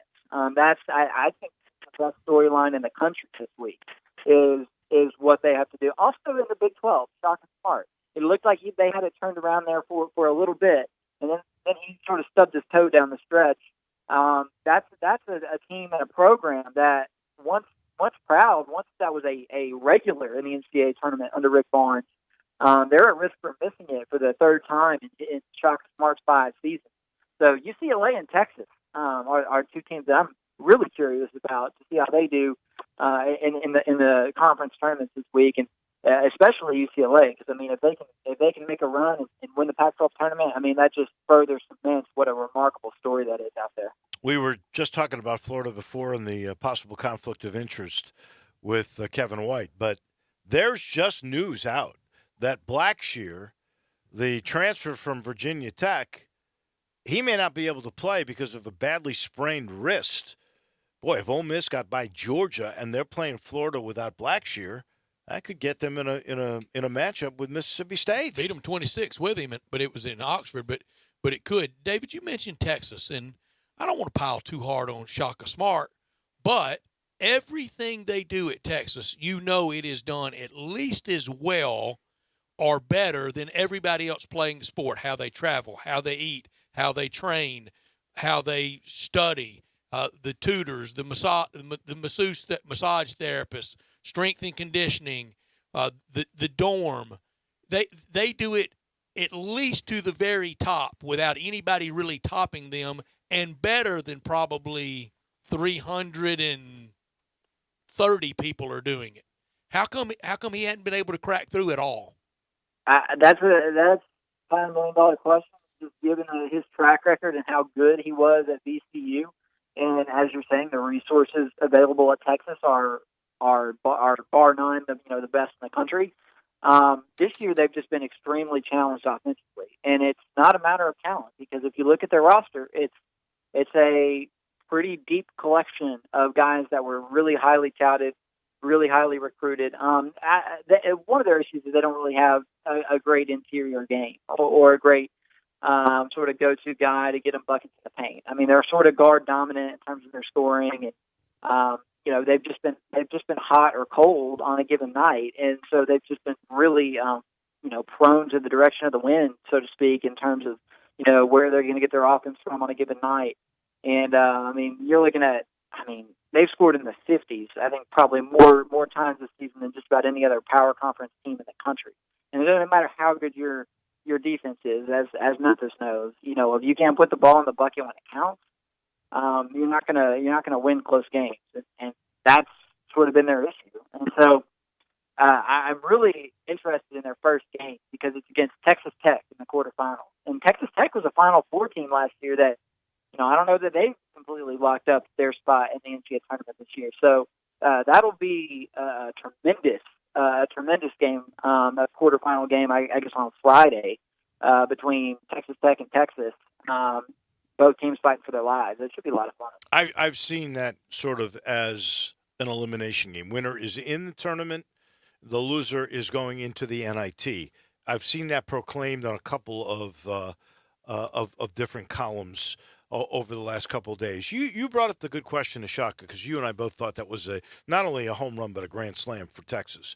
I heard a coach who shall remain nameless basically tell me that in the past, when Shaka Smart was really cooking, he had a bunch of 2- and 3-star guys that were really athletic but maybe not skilled, and he got them to play that defense, that pressure that turns you over. And when you're dealing with these elite athletes, had 3- and 4-year men, and you're dealing with elite athletes now, that that's not how they play, and he's not adjusted to that personnel, or they've not adjusted to him, and that's the reason for this very mediocre record. Yeah, it's a paradox that's on display all over college basketball. The same thing happened to Rick Barnes at Texas, where he built the program on the backs of a bunch of unheralded prospects, much like he did at Tennessee. And then he got to a point at Texas where he was able to get the higher caliber prospects. And aside from T.J. Ford, with whom he made that Final Four run, the Kevin Durant's and the P.J. Tuckers and the LaMarcus Aldridges of the world didn't help him get any further. And, Shaka Smart kind of been able to recruit a new caliber of player. And his coaching style, as you're saying, Wolo, perhaps has not translated. And it's a lesson to remember anywhere you go in college basketball, not just Memphis, because that's kind of the situation the Tigers are in now, but the value of a 4-year guy, or having multiple 4-year guys, or that one recruiting class full of players who sort of understand your culture and what you want, and it doesn't matter what star they are, they're going to carry your team. The importance of that cannot be underestimated, and it's also impossible to quantify. How do you can't put a ranking on that. You can't put a star figure on that. That's just something that you kind of have to have and build. And kudos to Penny. I've heard him say over the last few weeks here in Memphis that that they want to get older with next season's roster, and I think that's imperative. That's huge. If they could do that, that's why Wolo, you mentioned Blackshear potentially being out for Florida during the SEC tournament. That would be crippling to them. He's literally like their only senior. He's kind of their Isaiah Maurice, except better in that he's the token senior and everybody else is a freshman or sophomore for Florida. And so those sort of things really matter. I think they're undervalued, and that could be part of what's been tough for Shaka Smart here, is that he's been able to get a lot of really good talent, but if that's not what he is built on as a coach, then he's got to make adjustments to the players he has. And, perhaps he hasn't been able to do that. David, you want a story column idea? Yeah. During the course of this week for you, keep a journal of every minute of you watching games and how many games you're going back and forth to. I know. I'm gonna get 3 TVs going at once, and man, that's a good idea. I'm sure it'll hit triple digits. 227 in a couple of days. On Wednesday. You'll be tired. On. That is for sure. Enjoy the week. Yeah, I will. Thank you, guys. He is David Thank Cobb. you, David. You read him at CBSSports.com. This hour of the show presented by Genesis of Olive Branch. So proud that they are our title sponsor for hour number 2 of the program. They've been now for a long, long time, and I'm really proud that they have this product that is called Genesis.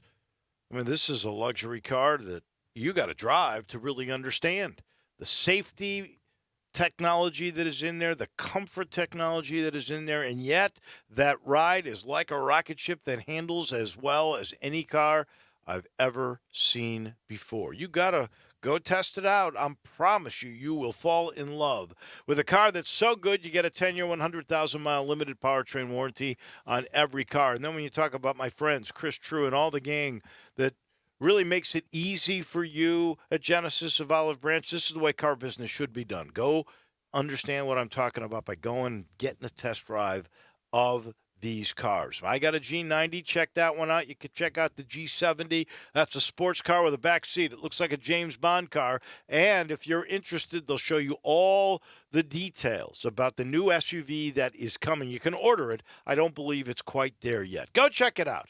That's Genesis of Olive Branch. Back in a minute, we'll talk more college basketball. Shelby Mass, the bracketologist for USA Today and for the Daily Memphian. He's next on Sports Time on Sports 56 with Wolo and Stats.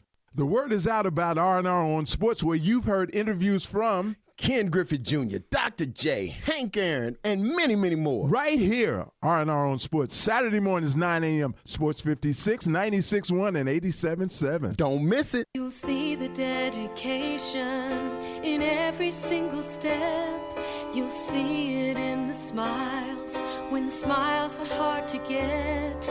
You'll see it in the little things that add up to success. The caring and passion are the things that we love best.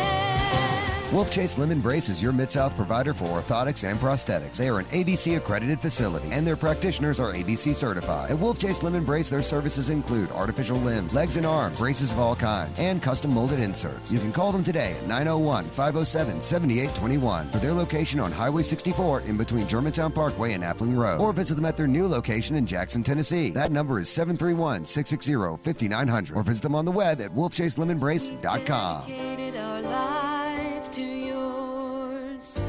Wolf Chase Limb and Brace. DeSoto Auto Sales specializes in late model cars with low mileage. They have the highest standards in the car industry. All of their cars are test driven, checked out from head to toe. Unlimited inventory, every make and model. And if it's not on the lot, they'll find it for you. Walk in the door of DeSoto Auto Sales, 5704 Goodman Road. Within 45 minutes, you can test your car, get credit approval, and finish paperwork within an hour. No shortcuts at DeSoto Auto Sales. Kind, courteous employees, a down-home environment. DeSoto Auto Sales cares about your time. Lowest prices in a 350-mile radius. We're living in a world today where time does matter. Visit them online. Check out their referrals. DeSotoAutosales.com. Very proud to serve DeSoto County and other surrounding areas. DeSoto Auto Sales, 5704 Goodman Road. Call 662-890-7184. 662-890-7184. Come on down to DeSoto Auto Sales.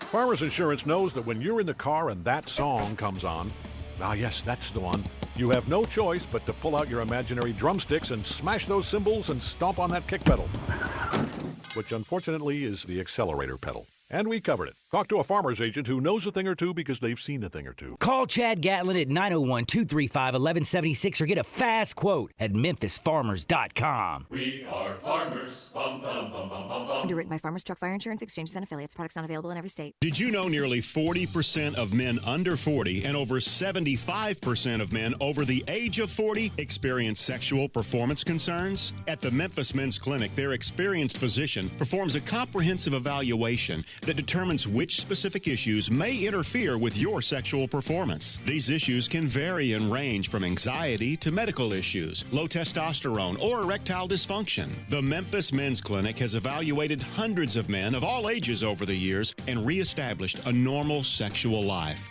The Memphis Men's Clinic will work aggressively to resolve issues and allow you to restore your sexual health and overall well-being. That's the Memphis way. If you're 20 years old or 90 years old, come and get cared for the Memphis way. Treatment that's based on your specific needs after a professional clinical evaluation by their experienced board-certified physician. Call the Memphis Men's Clinic today at 901-443-0475 or visit memphismensclinic.com. Got something you want to get off your chest? You better have a backup plan. Want to join the conversation? Someone needs to tell him he has to grow up. Join us on the First Bank phone lines at 360-8255 or the First Bank text line at 67129. Now, more of Sports Time on Sports 56 with Wolo and Stats. This hour of Sports Time is brought to you by Homer Skelton Hyundai. Here once again are Dave Woloshin and Brad Norsworthy.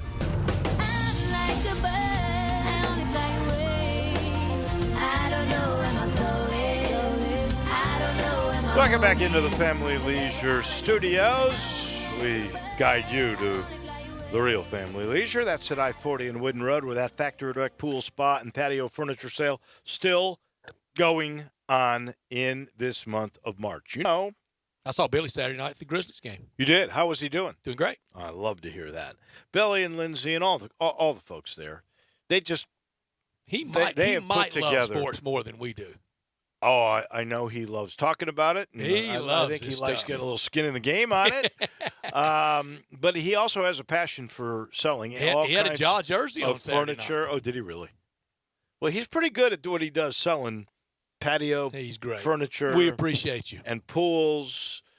And they got this sale going on right now that is – it's meant to inspire you to take advantage. It really is. Pools starting at $19.99. They're doing it now. This is the second month. It'll probably end, I'm pretty sure, at the end of this month.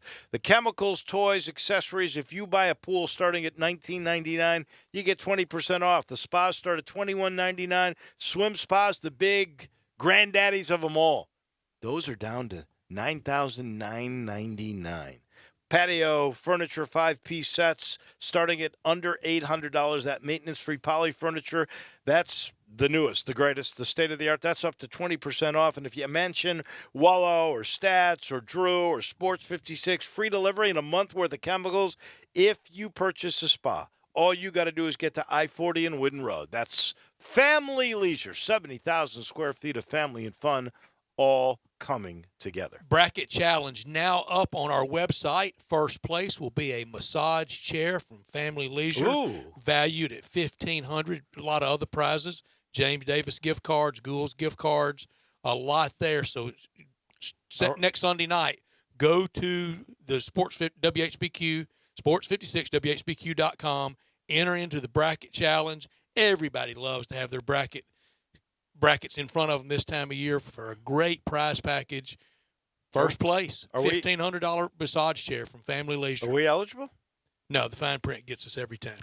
I don't even know if that's that fine. It's pretty bold. Actually, these people would not have any problem with me being in it. I'm going to have Shelby Mast fill out my bracket for me. That would be smart. And Shelby Mast, I thought, really did a great story just a little while ago that got published in the Daily Memphian. He does it every week, has the last few weeks. He is the official bracketologist for USA Today.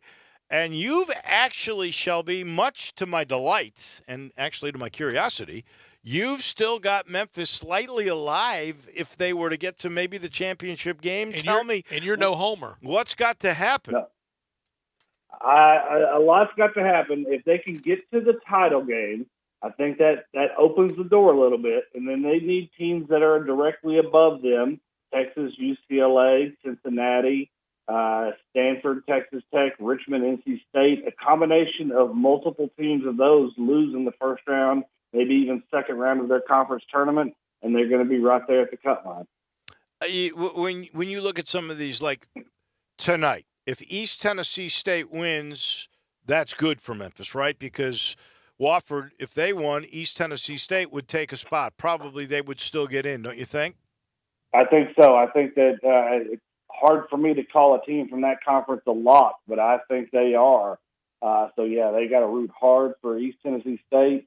And then you don't want any other bid thieves. You don't want any, lower Southeast Conference, A-10, Pac-12 team to make a run and earn a spot over them.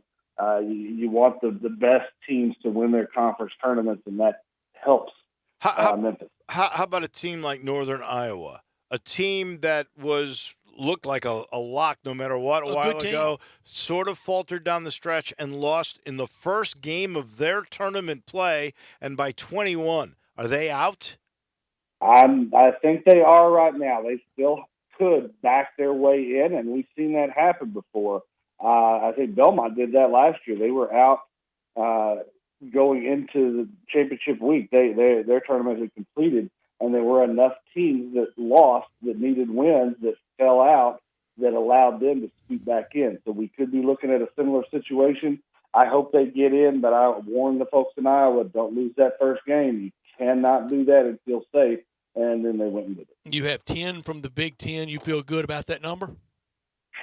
I'm iffy. I mean, it's going to be 9 or 10. Indiana right now for me is the one that I'm not as sold on. I'm hearing both sides from their fans, and unlike Kentucky, they're being nice about it, so that's good. But they do have some good wins, but they've got a lot of losses. They haven't taken advantage of the opportunities they've had in Quad 1. They're 4-10, and I think that bad of a losing percentage in Quad 1 might hurt them. Since you brought this up, is Kentucky the toughest fan base? Are they the ones they squeeze you to death? In the name of love, they squeeze you to death. This year has been. Last year was North Carolina State. I was the dumbest person in the world for saying they wouldn't get in, and well, it turns out they didn't get in. So that one, I mean, they were on the cut line. Kentucky's complaining about being behind Duke. Doesn't matter if they're on the same seed line. And now today they're kind of complaining that I have them in the Midwest because they don't want to play Kansas. Well, that's your geographic preferred region. That's where the committee's going to try and put you. They're not going to ask you who you want to avoid. And it's weird because Kansas fans are doing the same thing, saying we don't want to play Kentucky, so I hope we go to the South. Well, if you're that good, I think you'd want to take on all comers. Yeah, I do too. And it's only perpetuated by and added to by, and I think it's very irresponsible by their head coach almost sicking them on people like he did a few years ago when he walked into the media room after a classic game, a tough loss, I know a heartbreaking loss, and immediately blamed the officials and sick some, not all, but some of the extreme fans onto that man and onto his business, one of the referees that day. That is the height of irresponsibility that John Calipari showed that day. Yeah, I agree. That's uncalled for. If you want to disagree with where I have your team in my bracket, I'm okay with that. Let's talk about it, and I'll tell you why I have them where I do. But don't start with the name calling and the personal attacks because that gets you nowhere. Yeah, and every time, and it's not all, but it's a little akin in the SEC world to the bad side. Not all, a vocal minority of Alabama football fans that they want to show how much they love their team by squeezing everybody to death, loving on them. And that gets old. Your last four teams in, Cincinnati, UCLA, Northern Iowa, Texas. Then in order, you have Memphis, Arkansas, St. Louis U, Rhode Island U, and Mississippi State. Memphis, obviously, keep winning. You talked about keep an eye on Texas. They'll see Cincinnati there. You want Cincinnati to lose early, UCLA to lose early. Maybe Texas to lose early to Texas Tech. And maybe everybody have amnesia about Northern Iowa. Yeah, that's what you want. And even teams that are in right now, the one team that I didn't call out in that article today was North Carolina State. I think Memphis wants them to do very well in the ACC tournament and improve their seeding because Memphis beats them, and that makes that win look even better. That Is that the best win for them this year, or is it the Houston home win, or where do you put Tennessee on the road?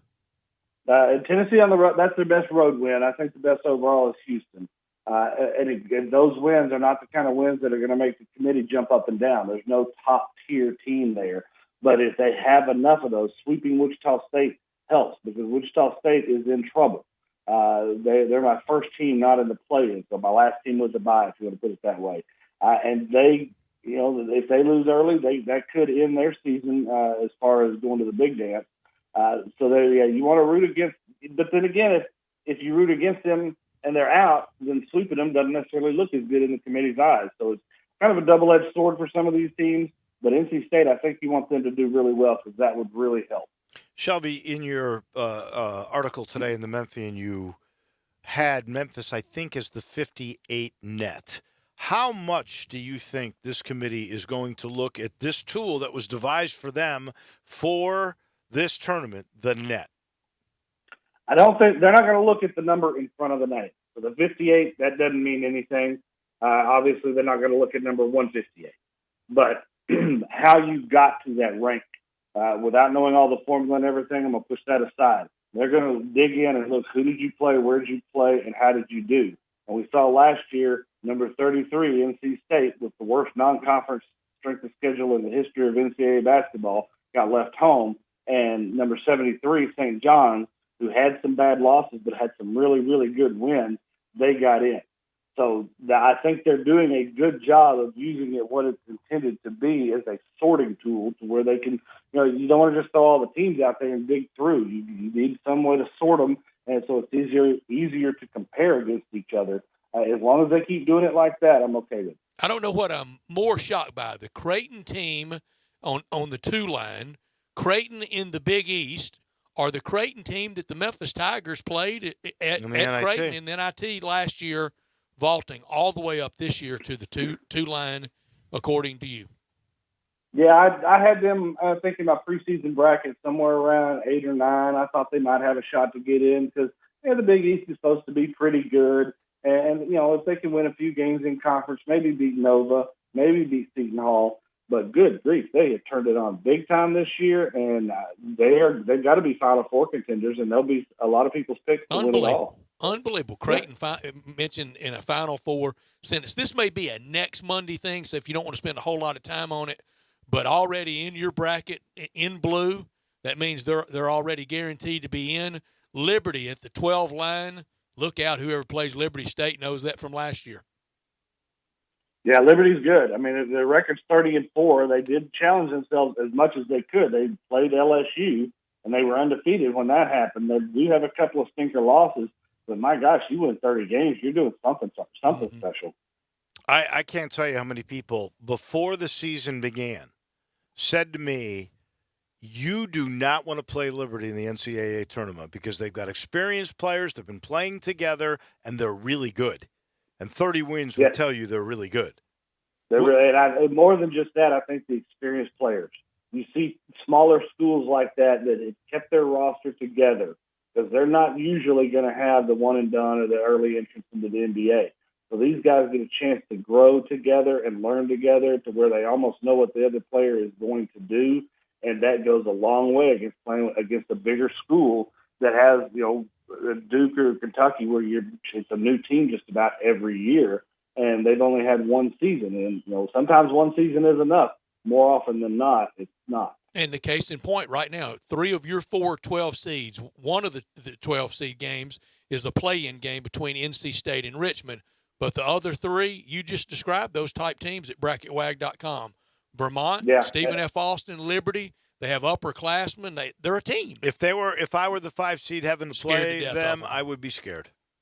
Yeah, I think so. And Stephen F. Austin having the confidence of winning at Duke, I think that's big for them. I don't know if they're going to win a round or not, but I got to believe they're going in. If they get there, that's the bad thing is they have to win their conference tournament. But if they get there, they're going to give somebody fits, maybe 2 teams fits.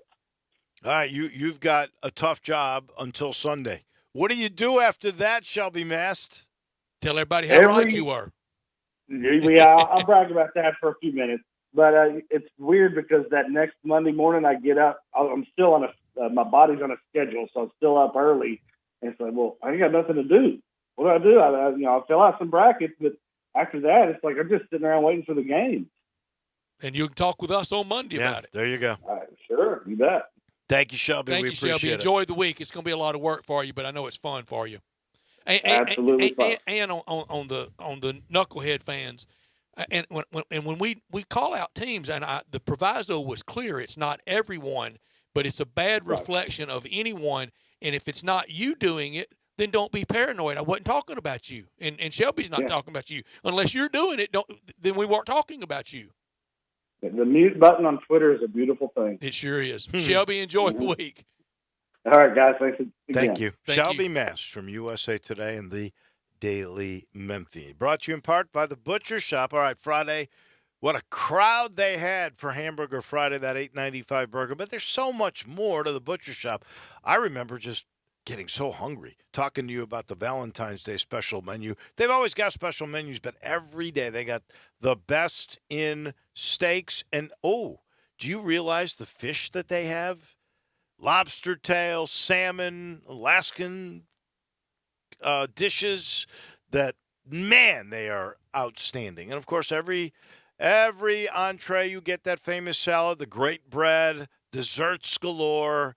It is the place to go. And the Sunday brunch, outstanding as well. Everybody thinks a Hamburger Friday and they think steaks. There's a lot more to the Butcher Shop. Go find out why. Walnut Grove and Germantown Road, right in the Agri Center. It's the Butcher Shop. We're back in a minute. This is Sports Time on Sports 56 with Wolo and Stats. Sports 56 Happy Hour with Johnny Radio. Weekday afternoons from 1 to 3. Here on Sports 56, 96.1 and 87.7 FM. Twice a year, something extraordinary happens. You get access to exclusive Dell employee savings. Dell's semi-annual sale is here, and uncompromising designs are now yours for less. Save an extra 17% on Dell and Alienware computers with Intel Core processors. It's time for you to upgrade to new, modern devices with Windows 10. Save on a wide selection of top-brand electronics and accessories, plus free shipping on everything. Call 800-BUY-DELL or visit Dell.com/semi-annual sale. That's 800-BUY-DELL.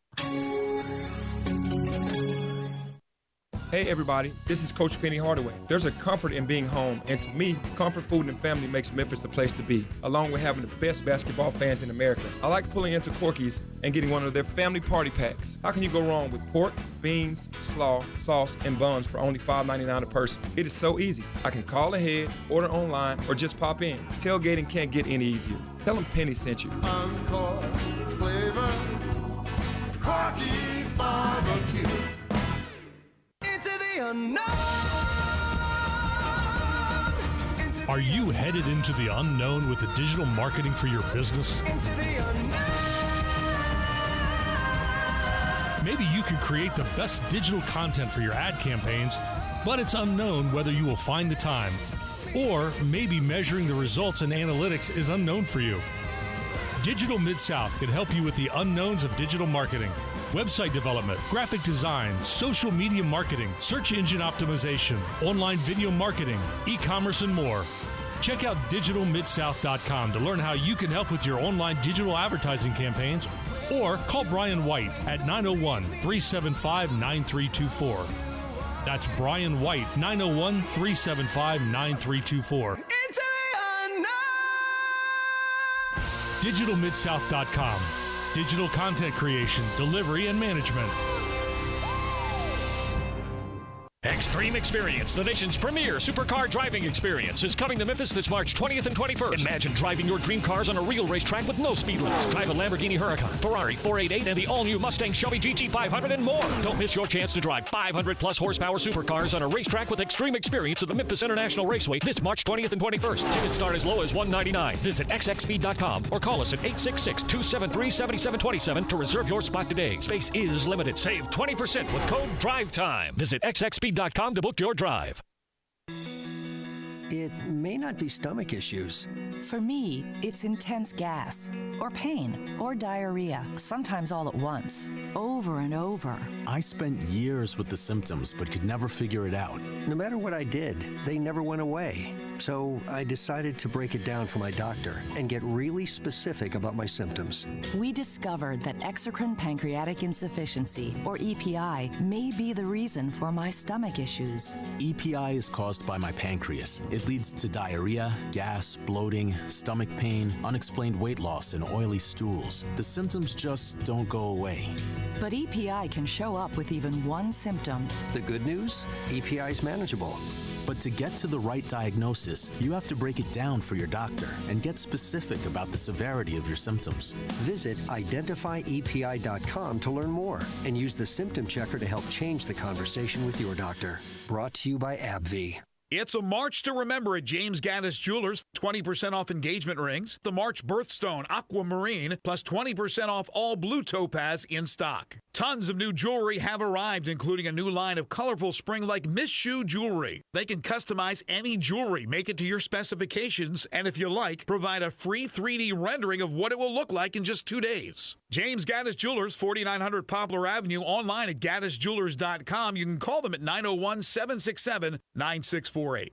Now, more of Sports Time on Sports 56 with Wolo and Stats. This hour of Sports Time is brought to you by Homer Skelton Hyundai. Here once again are Dave Olshin and Brett Norsworthy.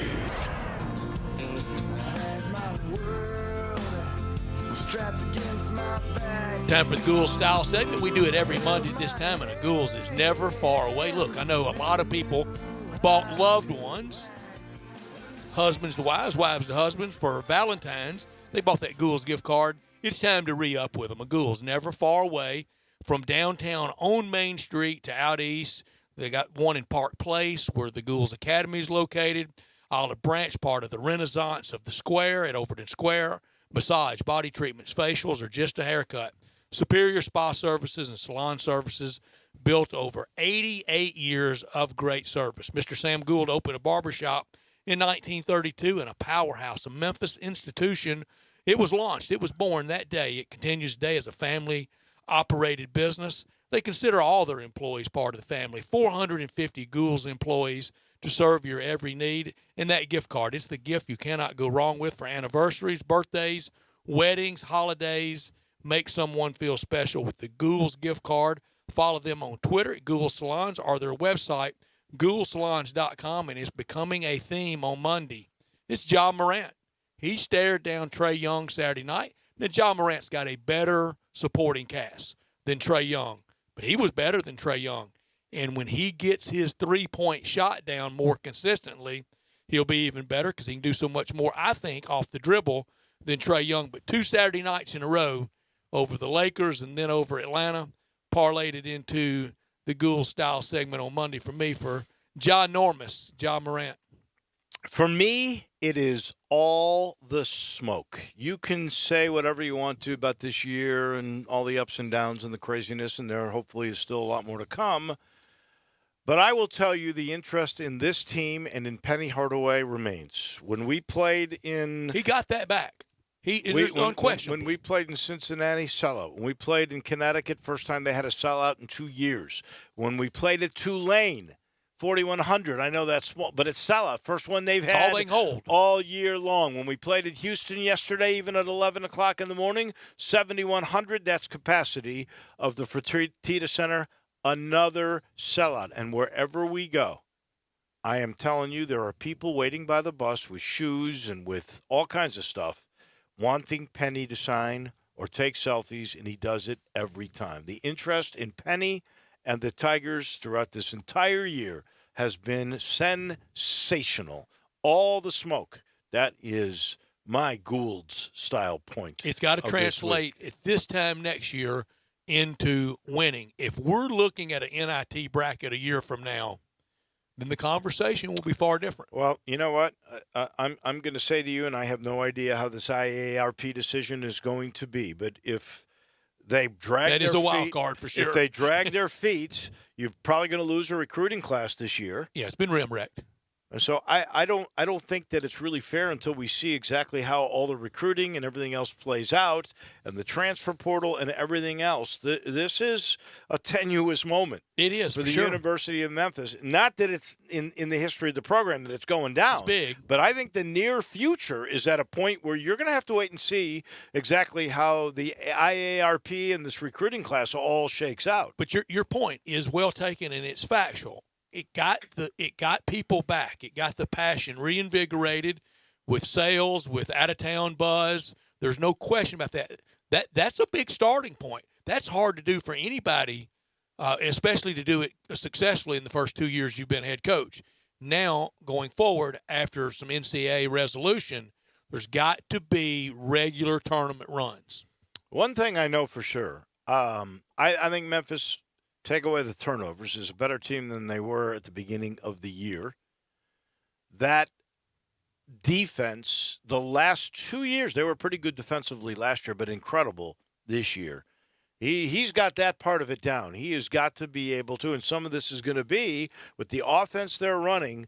You got to get guys who've run it for a year or two to really understand it. Need some seasoning. And, that's the part that I think Penny's going to have to really work on. Yeah.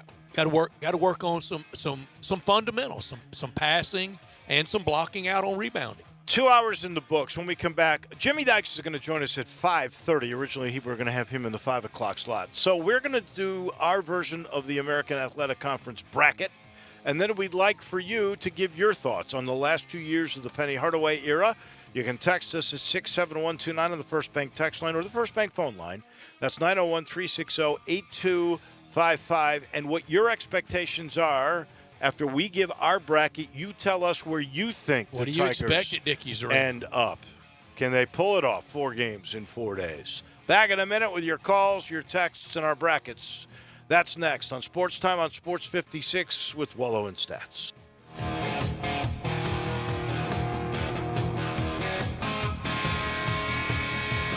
I'm here with outstanding team from Lexus of Memphis at 2600 Ridgeway. They're online at lexusofmemphis.com. Gary, tell everyone how they can experience the Lexus of Memphis satisfaction. Come in and be a part of our family at Lexus of Memphis. Experience the customer service that we provide to each guest like a member of our own family. If you're on the side of the road and you need us, we're there. If you need help with anything with your car, technology, Bluetooth, the app suite, we have a dedicated team to help you with this in your journey with your Lexus. That's how they do it at Lexus of Memphis.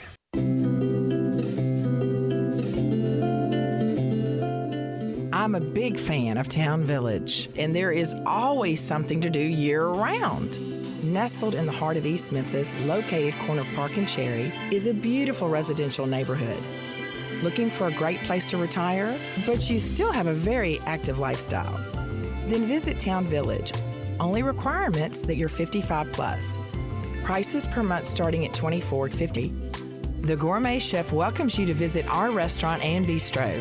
Package includes 3 complimentary meals per day, maid service, free local transportation, monthly coffee club, theme dinner parties, lots of fun. Visit us and call Daniel or Bo at Town Village Audubon Park at 901-374-7342.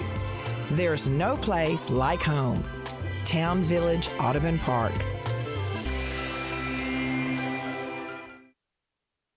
Did you know nearly 40% of men under 40 and over 75% of men over the age of 40 experience sexual performance concerns? At the Memphis Men's Clinic, their experienced physician performs a comprehensive evaluation that determines which specific issues may interfere with your sexual performance. These issues can vary and range from anxiety to medical issues, low testosterone, or erectile dysfunction. The Memphis Men's Clinic has evaluated hundreds of men of all ages over the years and reestablished a normal sexual life. The Memphis Men's Clinic will work aggressively to resolve issues and allow you to restore your sexual health and overall well-being. That's the Memphis way. If you're 20 years old or 90 years old, come and get cared for the Memphis way. Treatment that's based on your specific needs after a professional clinical evaluation by their experienced board-certified physician. Call the Memphis Men's Clinic today at 901-443-0475 or visit memphismensclinic.com.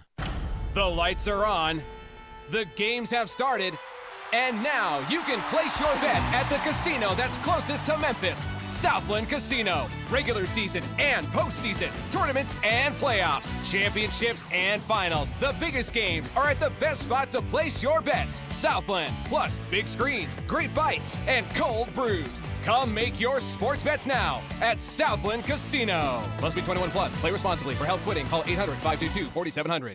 You already know you can listen to Sports 56, 96.1, and 87.7 anywhere with the Sports 56 app or at sports56whbq.com. But you can also keep up to date with everything going on by keeping up with Sports 56 on social media. Be sure to follow us on Twitter, Facebook, Instagram, YouTube, and Twitch for information on breaking news, chances to win prizes, and video of all the shows. Don't miss out on anything that's going on. Stay in touch with Sports 56, 96.1, and 87.7 on social media. We are Sports 56, WHBQ Memphis, WIVG-FM Tunica Memphis, and WPG-FLP Memphis, Flynn Broadcasting Stations. Welcome back to Sports Time on Sports 56 with Wolo and Stats. This hour of Sports Time is brought to you by DeSoto Auto Sales. Here once again are Dave Woloshin and Brett Norsworthy. Final hour on this Monday afternoon, tournament week, brackets everywhere. We picked our SEC tournament bracket. No fanfare there, everybody. But Dave and I went Kentucky. Drew went Auburn. Kentucky finals for all three of us. Two of us having Kentucky, Drew having Auburn. We'll do the AAC, and what your thoughts are on it, let us know at 67129. This hour brought to you every day by DeSoto Auto Sales down on Goodman Road, 5704 Goodman Road. Check them out online at DeSotoAutoSales.com. 662-890-7184. Come on down to DeSoto County, to DeSoto Auto Sales, where all the cars are test-driven, all are checked out bumper to bumper, unlimited inventory, every make, every model, and I mean every make, every model. If by chance they don't have it on the lot, they'll have it by the next day for you. They'll go out and find it for you.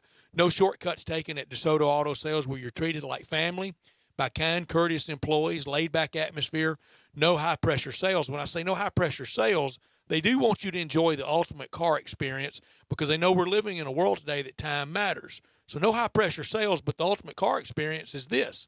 You walk in, within 45 minutes, you test drive your car, credit approved, paperwork completed, and you're gone over your lunch hour. But if you need more time than that, they'll be glad to accommodate you. But if you're on your lunch hour immediately after work, they promise the ultimate car experience at DeSoto Auto Sales, 5704 Goodman Road.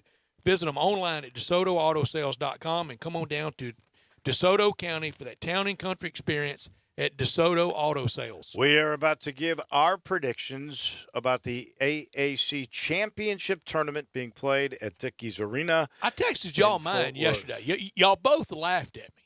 You just ignored me. Gave me the text equivalent of the pat on the head. Just down, boy. Drew lashed into me.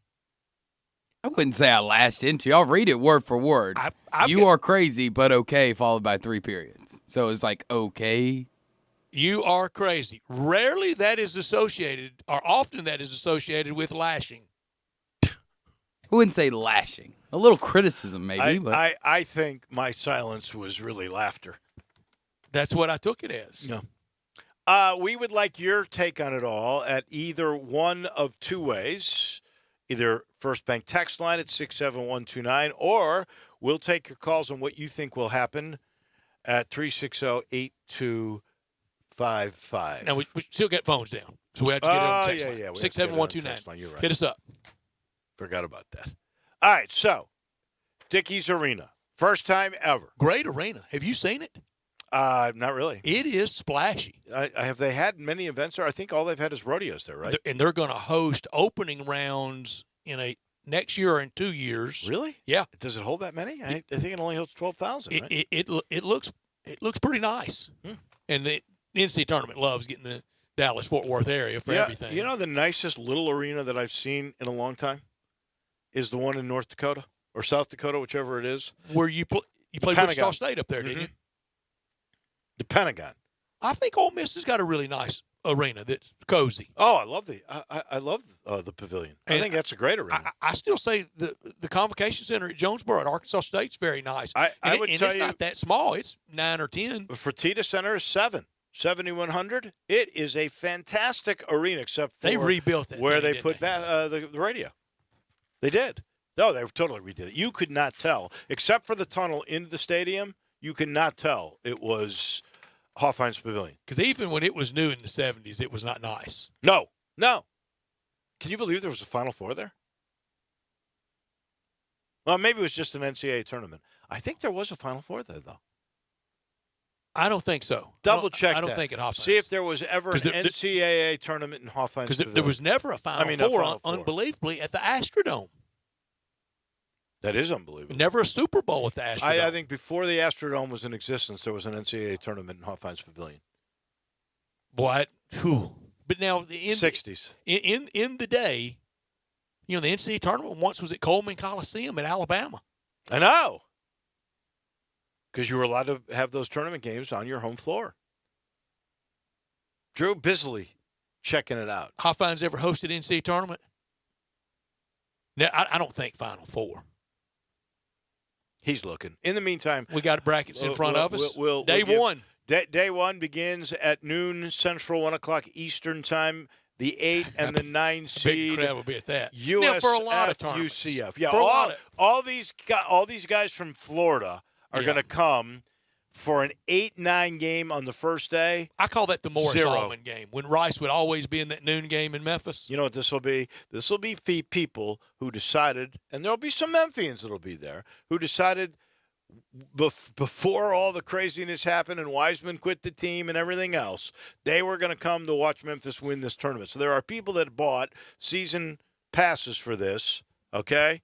And they might be at this USF-UCF game, but there won't be very many. And for a lot of these leagues, if you kill the in-house music at the noon game on the first day, it'd be real quiet. Yeah. I like the 9 seed in the mild upset here. I think USF's a better team than UCF, period. I love USF's guards. Brian Gregory's still the coach, though, isn't he? He is. I'm going to take him over UCF, Okay. and I think Johnny Dawkins is a lot better coach. So you and I are on the same page there. I've got UCF. Drew? UCF, UC or US? USF. Okay, so all three of us are in agreement there. Unanimity there. Then's the Tulane UConn game. This is a repeat, basically, of what happened the other day in New Orleans. You know I love UConn. And I know UConn's your team, but Book Night, they're my team in this game. I go with UConn. UConn as well. Okay. Then, game 3. Temple and SMU. That is a 7 o'clock game that will be on time. How many SMU fans? Well, obviously they're going to dominate that because they're 3,000 down the road. Yeah, 3,000. That's about right. Yeah. So I think SMU will win that game, and Temple. They find ways to lose games. I've got to find this note on SMU. They have come up with every single way you can lose. Well, this year. Can I tell you this? Their SID, Herman, he's the most detail-oriented SID in the history of SID-dom. And they have had the bad luck. They've been up. They were up 13 in the second half versus East Carolina, up 17 in second half versus Temple, up 5 with 30 seconds left versus Georgia, up 24 in the second half versus Wichita State, up 5 with 13 seconds left versus USF, all with 90% win probabilities, all crushing collapses. Well, for but SMU. wait. They were down 12 with 7 minutes to go in Memphis and won the game. Which speaks that to got back one of them. How did SMU beat Memphis both times? I don't know. Memphis. I'll tell you what happened in the first game. They went how many minutes without scoring on a 15-0 run? 5.5 minutes. That's how they lost the first game. Second game, you know how they lost that game? Precious Achua. They put so many fouls on him, he never had a chance to play. Also, I looked it up. Oscar Robertson not only didn't play against Loyola in the 63 finals, it was 59-60 that he lost in the semis. The Big O never played in a finals game. I've got SMU beating Temple. It's like a home game for them. All right, what have you got? Show sweep. SMU, by the way, Hofheinz Arena Pavilion has hosted the NCAA Tournament Midwest Regional twice in 83 and 71. But no Final Four. No Final Four. No Final, but a Midwest Regional in 71. Well, even 83, I'm surprised at that one. Ooh, no kidding. All right. And then the final game, Memphis and East Carolina. Memphis was a 4-point winner over them at home. They do have the number one scorer, Jaden Gardner. They do. Leads the league in scoring. They got a very good guard. I think a good coach. A freshman in Tristan Newton. So you're Memphis, taking East easily. Carolina? Memphis, easily. Memphis, easily. Memphis. And should be wanting that matchup with Tulsa as much as any competitor would ever want. Can I tell you something?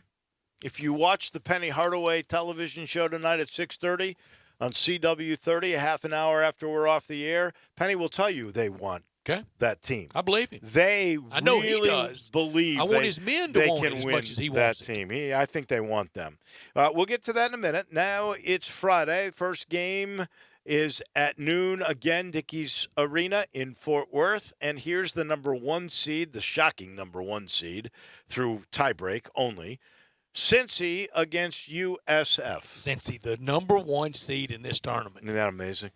That was just a really so-so team here at FedEx Forum, wasn't it? I didn't go. I watched it on TV. Not only that, they were a bad team against Memphis in Cincinnati and got every call down the stretch, Cumberland did, to get that game into overtime. And yet that guy is, if he's healthy, he could sneeze. They're that a day. decent team. They got a good other player. Trayvon Scott is a good player, and I'll bet you he's going to get some votes for Conference Player The of the Year. referees treated him in Cincinnati like he was the walking corona disease. If he touched you, he got the call. They treated him like they treat James Harden right now. They did. That's what they did. Cincy over USF. I have Cincy over USF.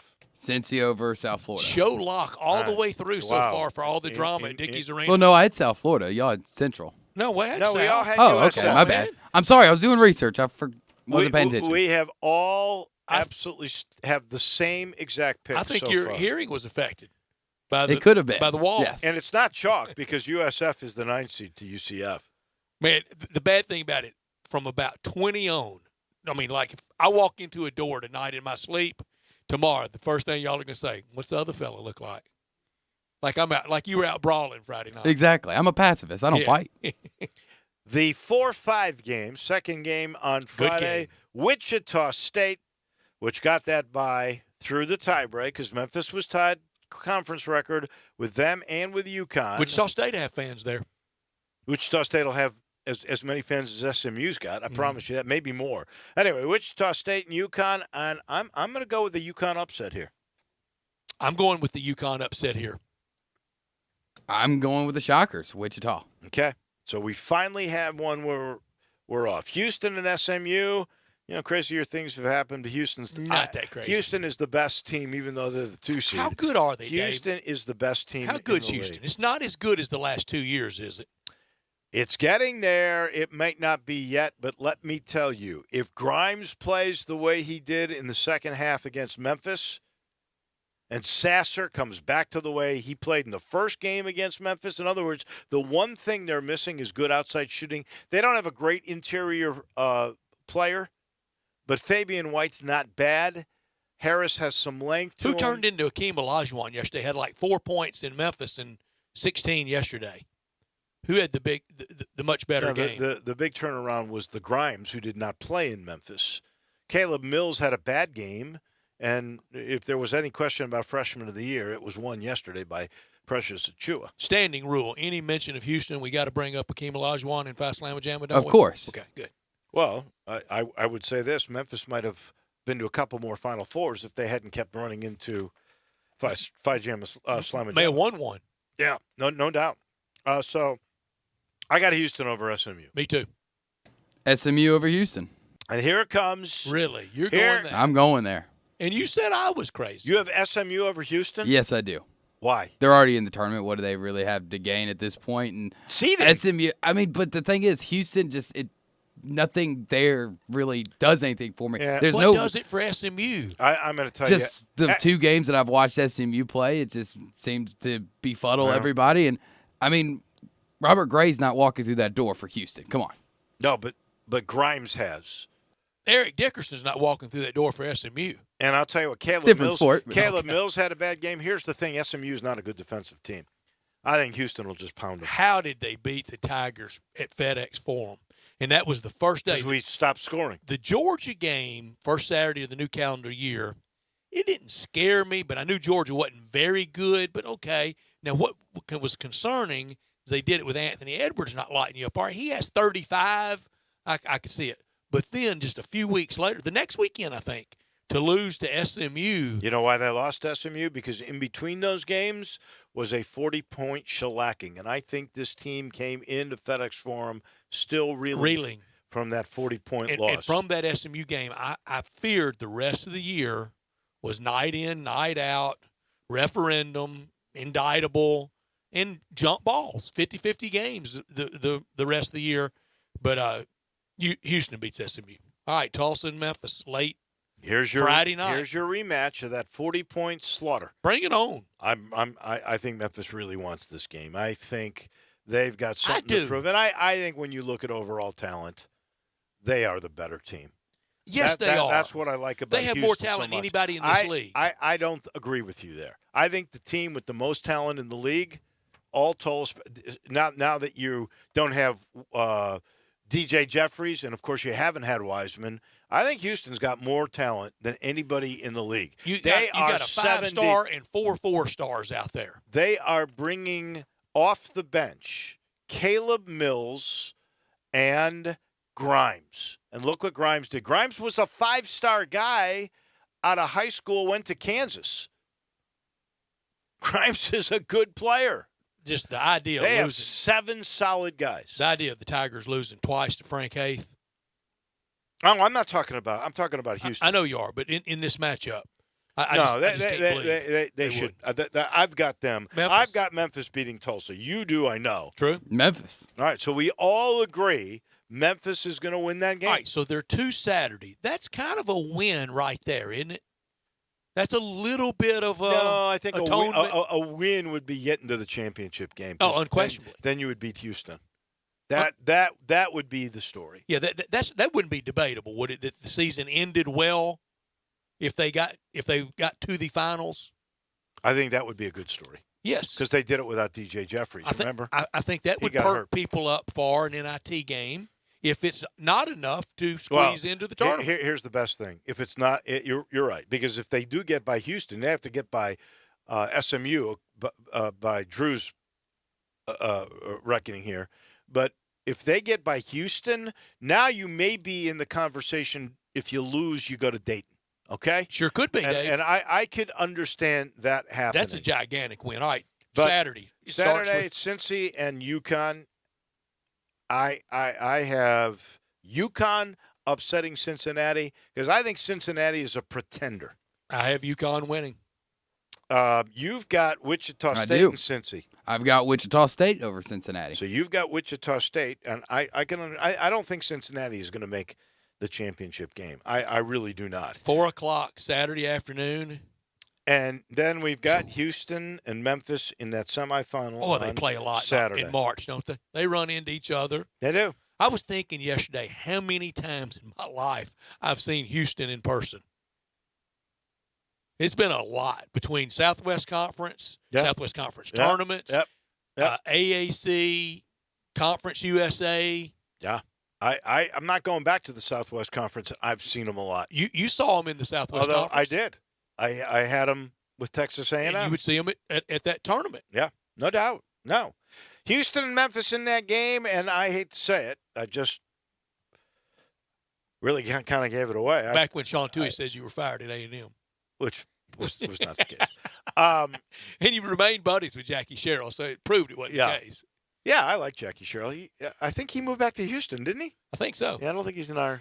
I like Jackie Sherrill too, but it does not win me a lot of friends at Ole Miss when I say I liked him because he was signing my paycheck back when he was the AD. I like him for no A&M. other reason. The story he tells on when Bear Bryant came to their home in Gulfport, somewhere on the Mississippi Gulf Coast, down on the coast, and he said he got home from school, and he said his dad was a tough guy, no BS.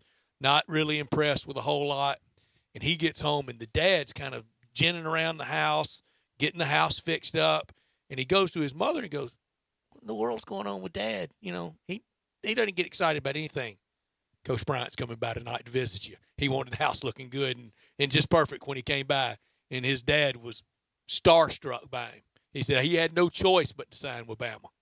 You know that how smart Jackie Sherrill is? He was valedictorian not only of high school, he was valedictorian of his college class. Yeah, and a tough guy and played in Oh, yeah. two-way football Oh, yeah. where he played fullback and linebacker and stayed out there for the whole game. All right, Saturday, the Tigers semis. Who wins? I've already said to you, I think player for player, pound for pound, Houston is the best team in the league. Memphis wins. was fortunate to win the game the first time. I think yesterday. I thought they were a little unfortunate yesterday coming out of the second half. Well, but you couldn't keep them off the boards. How are you going to remedy that? It's going to be the same team. Well, on offense, shoot a better percentage, and there's not as many rebounds to go get. On defense, block out a little.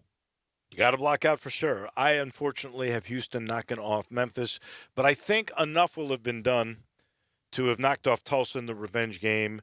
You'll have 23 wins. You'll be at least a top 2 seed in the NIT. Will it make for a sweaty Sunday? I don't think so. I mean, if you win that game against Houston, now you got a sweaty Sunday. I think by not getting to the championship game, you know you're fake. You know.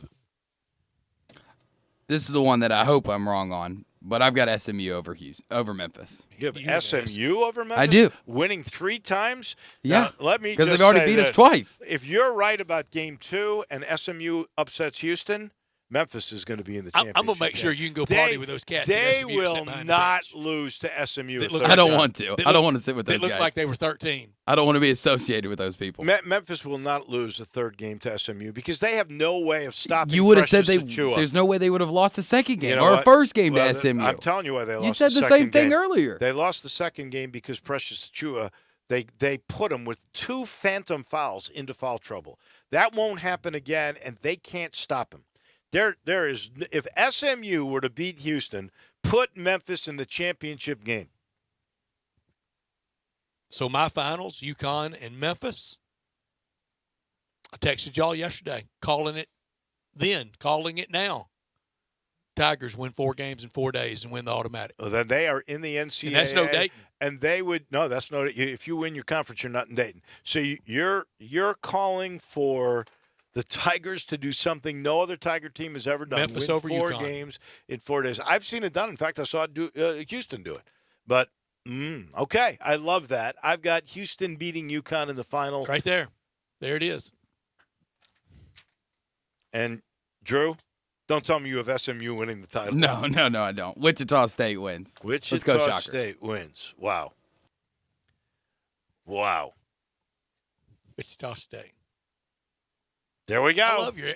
We could sign you up for the SMU Loyalty Association. the Please alumni don't. I don't want to be associated with those people. And no offense to anybody listening that went to SMU. I'm just talking about the people that were behind Dave at the game. Oh, those are wild people. Those are students. What do you think? They're crazy. I never said a word about them being underage, did I? I just said they looked young. Looked young. I would tell you this. If those kids that sit behind me in those games, if they were going to Memphis before the game, they would be stopping at the Spirit Shop. They would be. That is where they would be of age. They go stock up. And look, of age. anybody 21 looks young to me. They would definitely be at the Spirit Shop getting all the bargains. That's what they go for when you're students. Texter's correct. No doubt Y'all about check that. the text line out. This texter has it right on the money. What does he say? You are brilliant, Stats. Wow. Our office just erupted in shock. Dave Homer Wolotion doesn't pick the Tigers. We actually enjoy his homerism. It's usually so predictable. Sorry, I've disappointed you guys today. But the other person there goes, you're brilliant. Well, just try to tell it like I see it. What I see is the Spirit Shop is the best place to go. Whether you're a student and you want the bargains or you want the premium, you want the best of any kind of bourbon or vodka or tequila or wine, anything. They've got from the top to the bottom and the up-and-comers as well. mid-range prices. You ask Eddie Connor or his daughter, the whole family, they've been serving all of Memphis since 1969 with spirits and with education about spirits. Go check them out. They've got everything. It's that little log cabin right down from Clark Tower. It's 4848 Poplar in St. Nick. You'll love the place, I promise. Stock up today. The weekend's over. You got to refill. Do it at the Spirit Shop. Back in just a minute, we should be joined by ESPN's Jimmy Dykes. He's next on Sports Time on Sports 56 with Wolo and Stats. Take Sports 56 with you on your phone or tablet. Download our official Sports 56 app today. I'm here with Robert Cox, kitchen manager of the Rendezvous Restaurant. Tell us about those great ribs at the Rendezvous. Rendezvous stands alone in a unique barbecue style, only found in Memphis, Tennessee. We don't smoke our ribs, we char broil them. The guys cooking our ribs have been doing it for 30 years. Mr. Charlie Virgos taught the guys the technique himself, and still to this day, they teach newcomers that come in the door. After our ribs come out the pit, we pre-cut every order, so you easily can tear them apart. We baste our ribs on the plate and sprinkle our seasoning all over them. So Robert, are ribs what everyone comes to the Rendezvous for? The beef brisket is now our second best seller behind the ribs. We also have lamb riblets, half chicken, pork shoulder, chopped chicken, cheese and sausage plate. Nachos are fantastic. We also carry a Greek salad. The list goes on. Robert, where can we find out more about all of these great options? Our restaurant menu is online at hogsfly.com, and recently we just added our catering menu online. Mr. Charlie Virgos' Rendezvous Restaurant, a family-owned restaurant in downtown Memphis in the alley since 1948. Stop waiting and start off-road living in a Can-Am today. The Spring Fever event is now on at Olive Branch Motorsports. Take on every task, trail, and terrain in a Can-Am off-road vehicle that will easily handle anything that comes your way. And for a limited time, get up to $2,500 off on select 2019 models, making it easier than ever to go out and play. Visit Olive Branch Motorsports now at 5656 Goodman Road or online at obmotorcycleatv.com.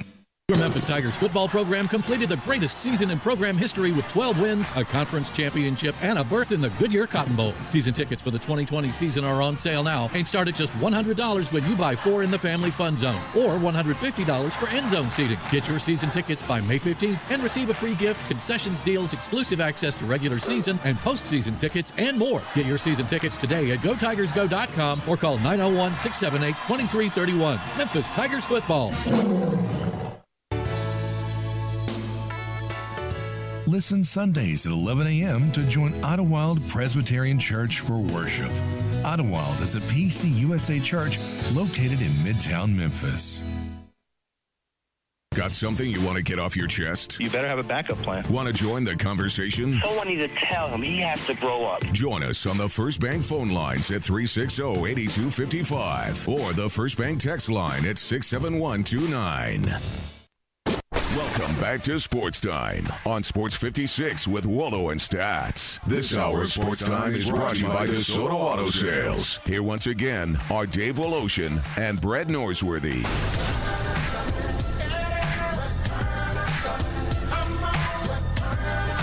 Welcome back in. Final half hour on this Wild Wednesday, Monday. Wolo and Stats with you. Jimmy Dykes from ESPN set to join us here in just a minute. Always love talking with the great JD. Jimmy. Yeah, he and Bob Carpenter. What a team! Those he and Brad Nessler were a great team. Oh, they were. He and Nessler, but I loved him and Bobby C. Carp and him.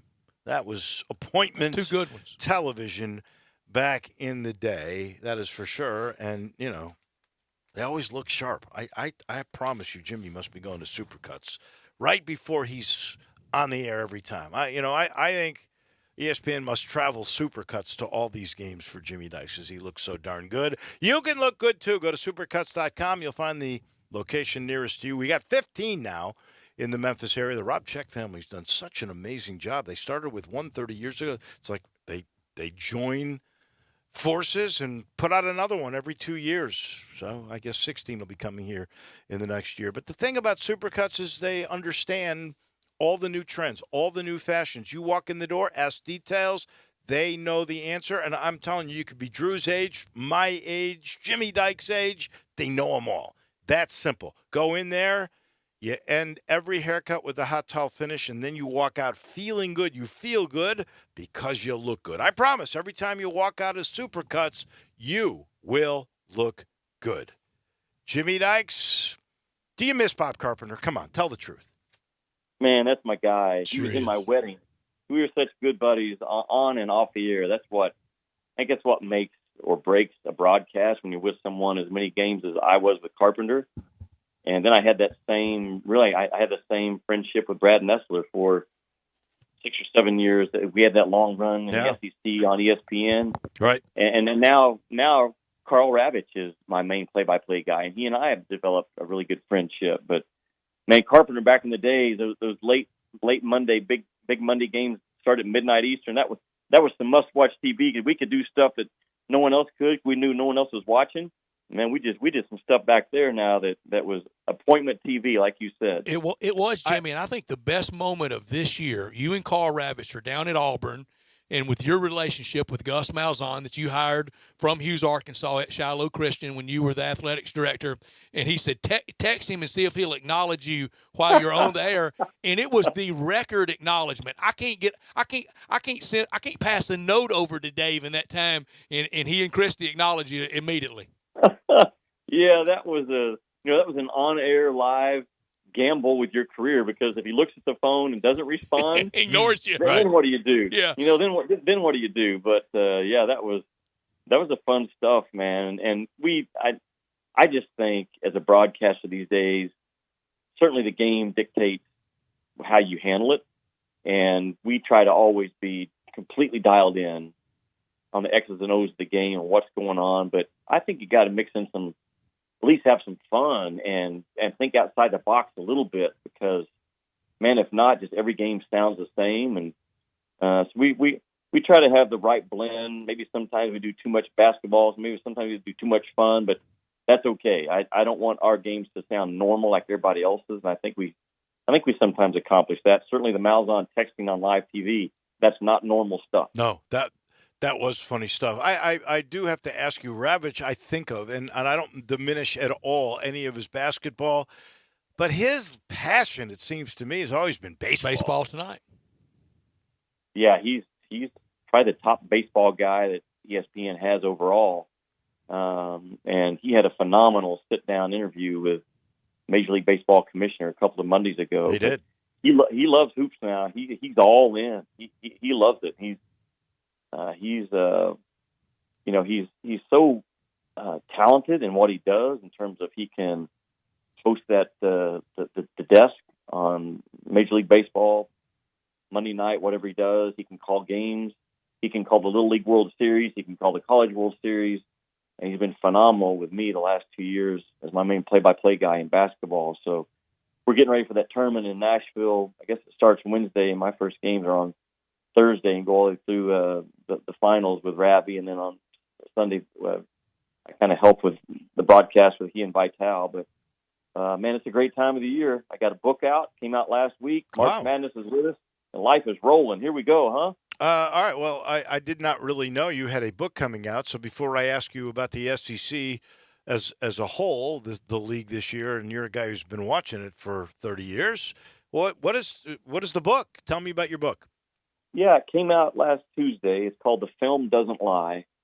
And I just take the analogy that we use as coaches when we watch the film with our team. Like the truth is right there. You can't deny what's on that film. And so I take the readers through a ton of conversations I've had with Mike Krzyzewski, Roy Williams, Gus Malzahn, John Calipari, different college players, and kind of introduce the theme of that chapter I'm talking about. And then I translate that over to how does this affect, or what does this mean to us, just as a guy, as a mom, as a husband, as a dad, as a person. So there's a lot of life lessons in there. There's a lot of evaluating our heart based upon God's written word and how he calls us to live our life. I think it's a phenomenal read for those that are seeking a greater, more authentic walk with God. I've had a lot of people reach out to me already saying they're using it in their weekly Bible study type things or small groups. I've had anything from a 9-year-old grandma and an 18-year-old kid say that, man, this book has really spoken to me. So it's an easy read because I wrote it. I don't use big words. I mean, that's not who I am.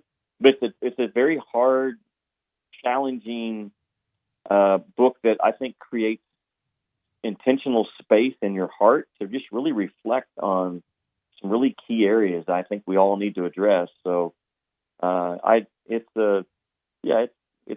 rolling right now. It's been out. You can order it online on Barnes & Noble, Amazon.com. You can go to, probably the best place to order it is through my website, CoachJimmyDykes.com, because we are giving away a trip to this year's Final Four, all expense paid trip to the Final Four, to the semifinals.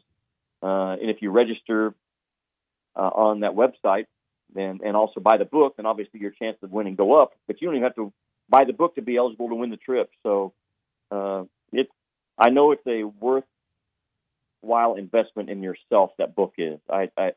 It challenged my heart when I wrote it, and I think it'll challenge the readers when they read it. Jimmy, would it be fair to say in your basketball life, I think the basketball person very important in your life was Coach Eddie Sutton. In your spiritual journey, was it Ronnie Floyd?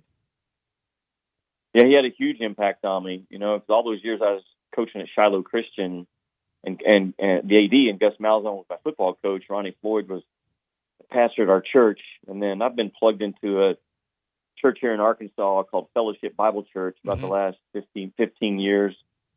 Just a phenomenal church. I've been able to teach some in that church myself. So my spiritual journey is probably like a lot of people's out there. It just continues to grow every year. The more intentional I am about it, the more I grow. I cling to that verse, draw near to God and he will draw near to you. I've seen that so clearly in my own life. But Ronnie had a big impact on me, and that's a great teacher right there. So, but I'm just a normal guy, man. I'm telling you, I'm like you guys. We have cool jobs, like really cool jobs. I got a great platform because of those 4 letters, ESPN. But I'm like everybody else out there. I've got a wife I'm responsible for. I've got a daughter. Got a 16-year-old dog that's whining because he wants out right now. And I deal with the same stuff as everybody else, and that's why I sat down and poured my heart into that book, just trying to speak to people because I know exactly where they are. I live where they do. Well, you went from that ESPN platform to coaching, and now back to this. Do you miss coaching, or does the prep work and writing the book, does that satisfy that need to compete as a coach? How does this all work out for you now? Yeah, it fits very well. I scratched that itch one more time. I'm done with it. It was my alma mater. I'm glad I did it. I learned a lot about myself.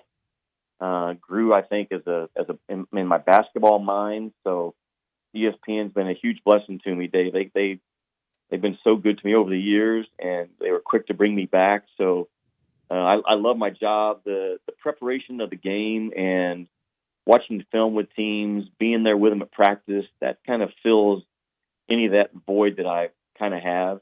And I have developed great relationships with coaches and assistant coaches across the country to kind of stay plugged in with them. But I have great balance in my life because after the Final Four, man, I'm back to being a full-time dad and husband, coaching our daughter's junior high track team in the spring and cross-country team in the fall, and just trying to keep good balance in my life in all those areas, which coaching was a real challenge to keep that proper balance. At least it was for me. Who will be the MVP of the SEC for this year? It's going to be Emmanuel Quickley or Nick Richards, I believe. I guess the third person could jump up there if those two split enough votes. But when you're Kentucky and you win the regular season by 3 games, like they won that thing going away by 3 games, I think the coach of the year is Calipari, and I think the player of the year is one of those 2 kids. And Buzz Williams did a phenomenal job this year at Texas A&M.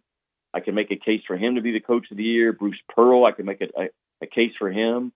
So when you're Calipari, and in November, all of us were saying this might be one of Calipari's worst teams. They're heading back to the NIT, and you look up 3.5 months later, and they're charging as a number 2 seed in that NCAA tournament. They've won by 3 games.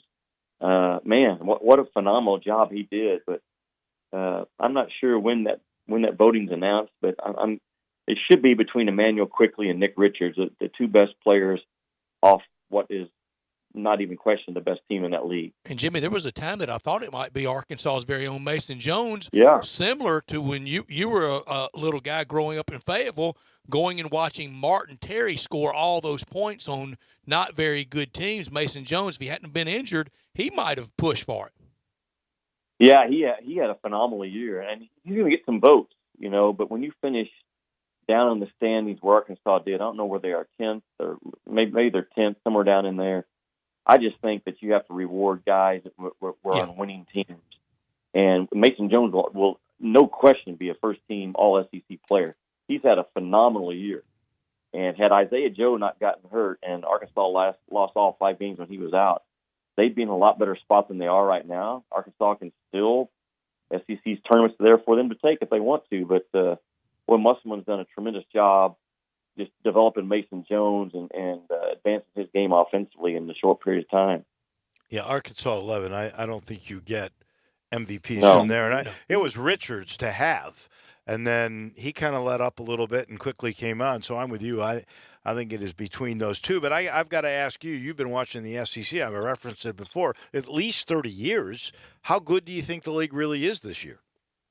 It's good. It's not great. It's, they most likely they're only going to get 4 teams in. Mississippi State is the next one right now. There's probably 5 or 6 teams, it looks like, stacked up in front of them before they could get into that bracket, but they're capable of getting there or someone winning. The league did not do great in the non-conference. It did just okay. And it did just okay in a year when the Pac-12 was really doing well in non-conference. The Big East was just doing really well in non-conference, and the Big Ten was phenomenal in the non-conference.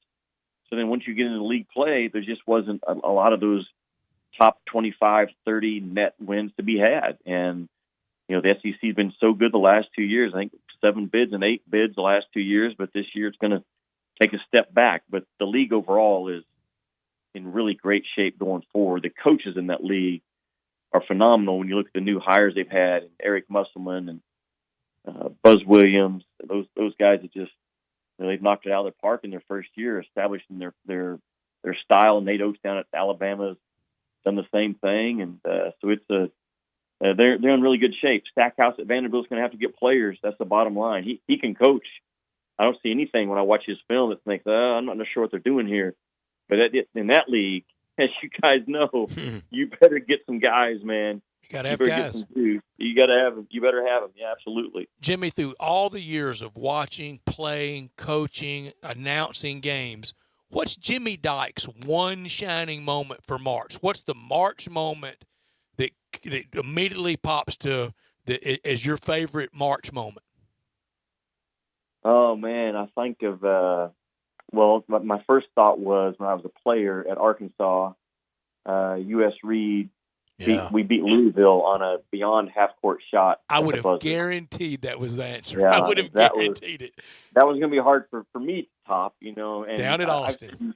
I've seen some great moments just watching like everybody else and calling conference tournaments and things like that. But that one will always hit right home because the player on that team, watching that ball go in and beating Louisville and what it meant, to the great state of Arkansas back then. That's the moment. There's my answer. And then you guys go to New Orleans to play LSU in front of 75,000 at the Superdome with the court out in the middle of the playing field down in New Orleans.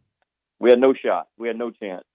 I remember walking out as we go out for the start of the game. We've already done the warm-ups and all that. We come back in. We go back out for the start of the tip. I'm actually walking in that long runway, walking out to the court beside Coach Sutton, and all you hear is that chant, Tiger Bait, Tiger Bait. And if there's 72,000 there's 70 of them chanting it, and there's 2,000 Arkansas fans somewhere. And Coach Sutton looked over at me and said, "This ain't going to be easy."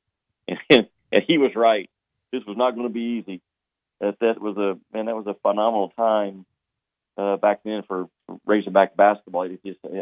It had exploded to that point. Like you couldn't get into Barnhill, you couldn't get tickets to see games, and that was was a magical run, and that playing at Arkansas and coaching with Coach Sutton is really the only reason why I'm at ESPN right now. That's what got me going. How is he doing, by the way? He's doing okay. You see the pictures of him. I haven't seen him in a couple of years personally. Seems like I've been out of town every time he comes to Fayetteville for a game. But he's hanging in there. He still loves watching ball. His family's around him a lot.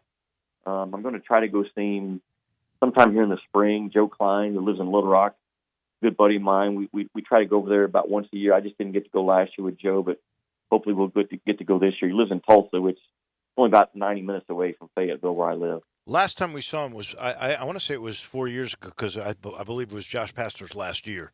And he came by to visit at the hotel. We were playing Oklahoma State. And, boy, they were having a good time reminiscing. But you could tell he looked a little tired. He's frail. He looked a little tired then. Jimmy, always a pleasure. Just great. Great luck with the book. Tell us again how we get it. Yeah, you can go to, it's in bookstores right now, but certainly online. You can order it through Amazon Books, Barnes & Noble, Google Books, all those things. But you can also go to my website, CoachJimmyDykes.com, and get all the information, read about the book there. It's a really well-designed website. But I just want to encourage your listeners again right now, just if you were listening this last 20 minutes, maybe the reason why you're listening is to learn about that book and go get it and let it, and just use it as a self-investment and see if it will bring change into your heart. I'm very confident that it will. That is Jimmy Dykes, now from ESPN. Good and work, an author. Jimmy. And Jimmy, we always love chatting with you. Hopefully we catch up with you again sometime soon. Let's do it again, guys. Thanks for having me. Thank you, Jimmy. Thank you. Bye-bye. Jimmy Dykes. Just a terrific guy. Yeah, he is. He really is. First met him at Eddie Sutton's basketball camp 100 years ago. He was a camper too? He was my age. He was your age. Oh, he is still your age. Yeah. That's not going to change. He is my age, yes. Jimmy is my age. That is correct. So, were you doing drills with him? Well, he was in the more superior elite I was class gonna ask than I was you about in. that. Jimmy was a great high school player and a good player at Arkansas. Yeah, he played college basketball. Played college basketball, played for Eddie Sutton. Jimmy Counts, Memphian Jimmy Counts was one of the assistant coaches. Gene Cady, Pat Foster. Quite a colorful time. Wow. Our buddy that was head coach at Texas Tech. Golly. Head coach at Texas Tech? Yeah. Well, let's see. That's been then he coached Bobby Knight. Then he coached in Houston in the AAC from Arkansas. Golly, I can't believe I can't remember his name. Really good guy. But he was on the staff then. You got me. You really. He was at Texas Tech. Yeah, he went to Sweet 16 at Texas Tech, and then he was at Houston in the AAC. And I've just drawn a total. Tom. Not Tom Penders. Not Tom Penders. No? It'll come to me. You'll get it in a minute. This portion of the show brought to you by Conway. You know, John and the crew at Conway Services, Heating, Cooling, Plumbing, and Electric, they have decided to extend free brewery. Warehouse, it's slow. They want to make things get going. So they've extended the deal where you get a Carrier 80% gas furnace free with the purchase of a standard Carrier air conditioning system. To make it even more enticing, they throw in a lot of freebies, like an April air cleaner. That's free. 10-year parts warranty, free. A Nest thermostat, the newest, latest, and greatest, free. And then you get 12 months interest free. Please make the call. Do yourself a favor. Get the gas furnace for nothing when you get the air conditioner. 384-3511, 384-3511. That's Conway Services, heating, cooling, plumbing, and electric. Back in a minute, we'll put a wrap with Crunch Time on this Monday edition of Sports Time on Sports 56 with Wolo and Stats. Greg Gaston and Eli Savoy get you through the midday with Sports 56 Middays. Delivered by FedEx. Weekdays from 10 till 1 on Sports 56, 96.1, and 87.7. The Vault on G.E. Patterson in South Main downtown is not your typical sports bar. The Vault does have 30 TVs, but there is more. Monday is steak night with $25 in-house smoked prime rib, ribeye, or filet. Tuesday is industry night and they're open late. Wednesday night is double the fun with poker night upstairs and ladies night downstairs. And Thursday, it's college night. There's always a great reason to go to the Vault with great game day specials and more great food from Chef Dirk Meitzler. The Vault on G.E. Patterson in South Main, your downtown place to eat, drink, and watch the game. Farmers Insurance knows that there's a not-so-subtle difference between the sound of a car hitting your rear bumper and the sound of a clown car hitting your rear bumper. Whoa, whoa, whoa, whoa, whoa! Sorry about that. We call that a three-ring fender bender, and we covered it. Talk to a farmer's agent. They know a thing or two because they've seen a thing or two. Call Chad Gatlin at 901-235-1176 or get a fast quote at memphisfarmers.com. We are farmers. Bum, bum, bum, bum, bum, bum. Underwritten by Farmers Truck Fire Insurance Exchanges and Affiliates. Products not available in every state. Hey Memphis, Extreme Experience is coming to town this March, which means you can get behind the wheel of a Lamborghini, Ferrari, Porsche, or the all-new Mustang Shelby GT500 on a real racetrack with no speed limit starting at just $199. Don't miss your chance to race your favorite supercars on track with Extreme Experience at the Memphis International Raceway this March 20th and 21st. Visit xxspeed.com or call us at 866-273-7727 to reserve your spot today. Space is limited. Save 20% with code DRIVETIME. Visit xxspeed.com to book your drive.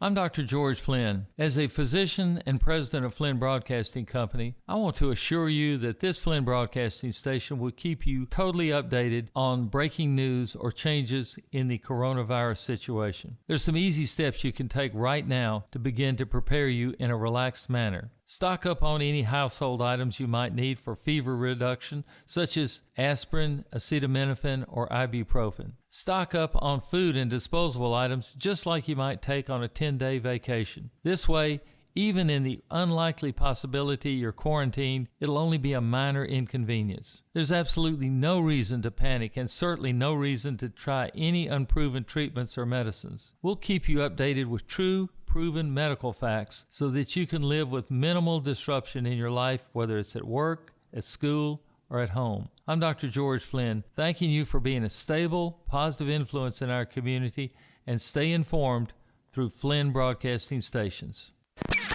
Welcome back to Sports Time on Sports 56 with Wolo and Stats. This hour of Sports Time is brought to you by DeSoto Auto Sales. Here once again are Dave Wolosian and Brad Norsworthy. I can't believe I couldn't remember James Dickey's name. What's happening to me? We all get a little older. Oh, he was a good guy. Hey, he was a good coach. He was He was at Houston. Where's he now? Is he know retired? Where he is. He married Betty Fiscus from Wynne, Arkansas, who forever was known as I love that. Who forever was known as the Sidney Moncrief of the women's program. She was the greatest women's player ever at Arkansas. Yeah, she could go. She could play. Ah, and she was from Wynne, Arkansas. From Wynne, yeah. Wow. And she could. Well, we've got some good athletes coming out of Wynne. Oh, you better believe it. Who besides Betty Fiscus and D'Angelo Williams? Well, the late, great Bob Ford was a good wide receiver and a very noted attorney, was from Wynne. Bud Brooks won the Outland Trophy from Wynne. Wow. Played That's at Arkansas. A lot of good folks from Wynne. James Dickey was a great guy. That was fun times. He and John Thompson, I think, lived together when Johnny was a GA for Lou and Dave Womack was a GA. And they'd let me hang around. Wow. Sounds like good times. Really Watched watched a ton of film. Learned a lot of football and basketball from them. They taught me a lot. We got to get to crunch time here, but before we do anything else, let me tell you this final portion of the show brought to you by Genesis of Olive Branch, home of the finest luxury car, I think, on the planet, and this is the place to buy it. Not everybody's allowed in the Hyundai dealership business to sell the top line. That would be Genesis, but they do in Olive Branch because they are so good at what they do. This is the way car business should be done. This is why they're actually expanding the dealership to put in more Genesis cars. You're going to love what you see, and you can see a lot of them because all you got to do is go, I would love to test drive a car, and they'll let you test drive that Genesis. I got the G90. Ask about that if you want a little bigger car. There's the G80, sort of midsize. Then there's the G70. Best way to put it is it's a sports car with a back seat. It is impressive. and they're so good, they last forever. You get a 10-year, 100,000-mile limited powertrain warranty. All you got to do is get on Lamar in Mississippi, close by, first exit, Craft Road. Turn left. You'll see Chris True and all the gang at Genesis of Olive Branch. It's crunch time.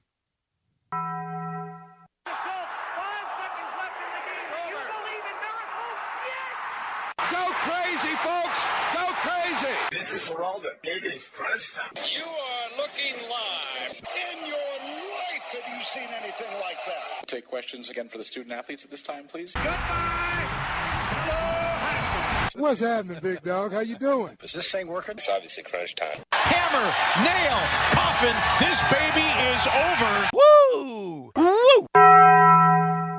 Time for Taco Bell Crunch Time. Taco Bell, home of the crispy tortilla chips, topped with a double portion of either seasoned beef or shredded chicken, plus refried beans, nacho cheese sauce, reduced fat sour cream, guacamole, and a 3-cheese blend. Nachos Bel Grande, heaping portion of chips, topped with ground beef, tomatoes, beans, nacho cheese sauce, and a dollop of sour cream. Taco Bell, home to great food you get on your way home real fast, and they bring you crunch time every day. Learned yesterday just how much that CBS crew loved the Tigers, and I think they will be vindicated this week by the Tigers playing the AAC tournament. I learned today the Cowboys have sent Dak Prescott a new deal. 3-year, $100 million guaranteed. Dak, sign it. Could you believe Dak would get that much money? Yeah, it's a going rate, and he's that good a player. I think he's pure D winner, and he's their future at quarterback. Could have done without the injury to Giannis, the Greek freak. He's out for a few games. I don't think it'll imperil them being the number 1 seed, but it has shaken up the MVP race. I guess I'm kind of thrilled that the Grizz signed Jonte Porter. But it's not Michael Porter. It's the brothers haven't played in 2 years. They're trying to be athletic. But they are. And this guy, he would kind of the same sort of size and game as Jaron. Yeah, of Michael. One thing I'm going to keep an eye on tonight, it's a light night in the NBA, so it would be mostly college basketball for me. The CAA semis, but also Gonzaga against San Francisco, East Tennessee State. That's the one I'm watching. That's a big one for them in the Southern Conference Finals tonight. Steve, I'm all for Steve Forbes' team because Winthrop out of there, that's a spot that Memphis might be able to use if they could get to the title game. Sure could. Nervous week for Tigers, Arkansas, and Mississippi State. All of those teams have to do well in scoreboard watch in their tournament. Yeah. No doubt. We got to thank all the people involved in the show today, including David Cobb, Shelby Mast, and it was really fun to talk again with our friend Jimmy Dykes. No doubt about it. So that'll do it for us. We'll do it again. Same time tomorrow. Have a great night, everybody. Mid-South Power Distributors is your source for all things diesel. Their newly renovated drive-in repair shop is open to the public. Whether it'll be your everyday driver, farm equipment, fleet vehicle,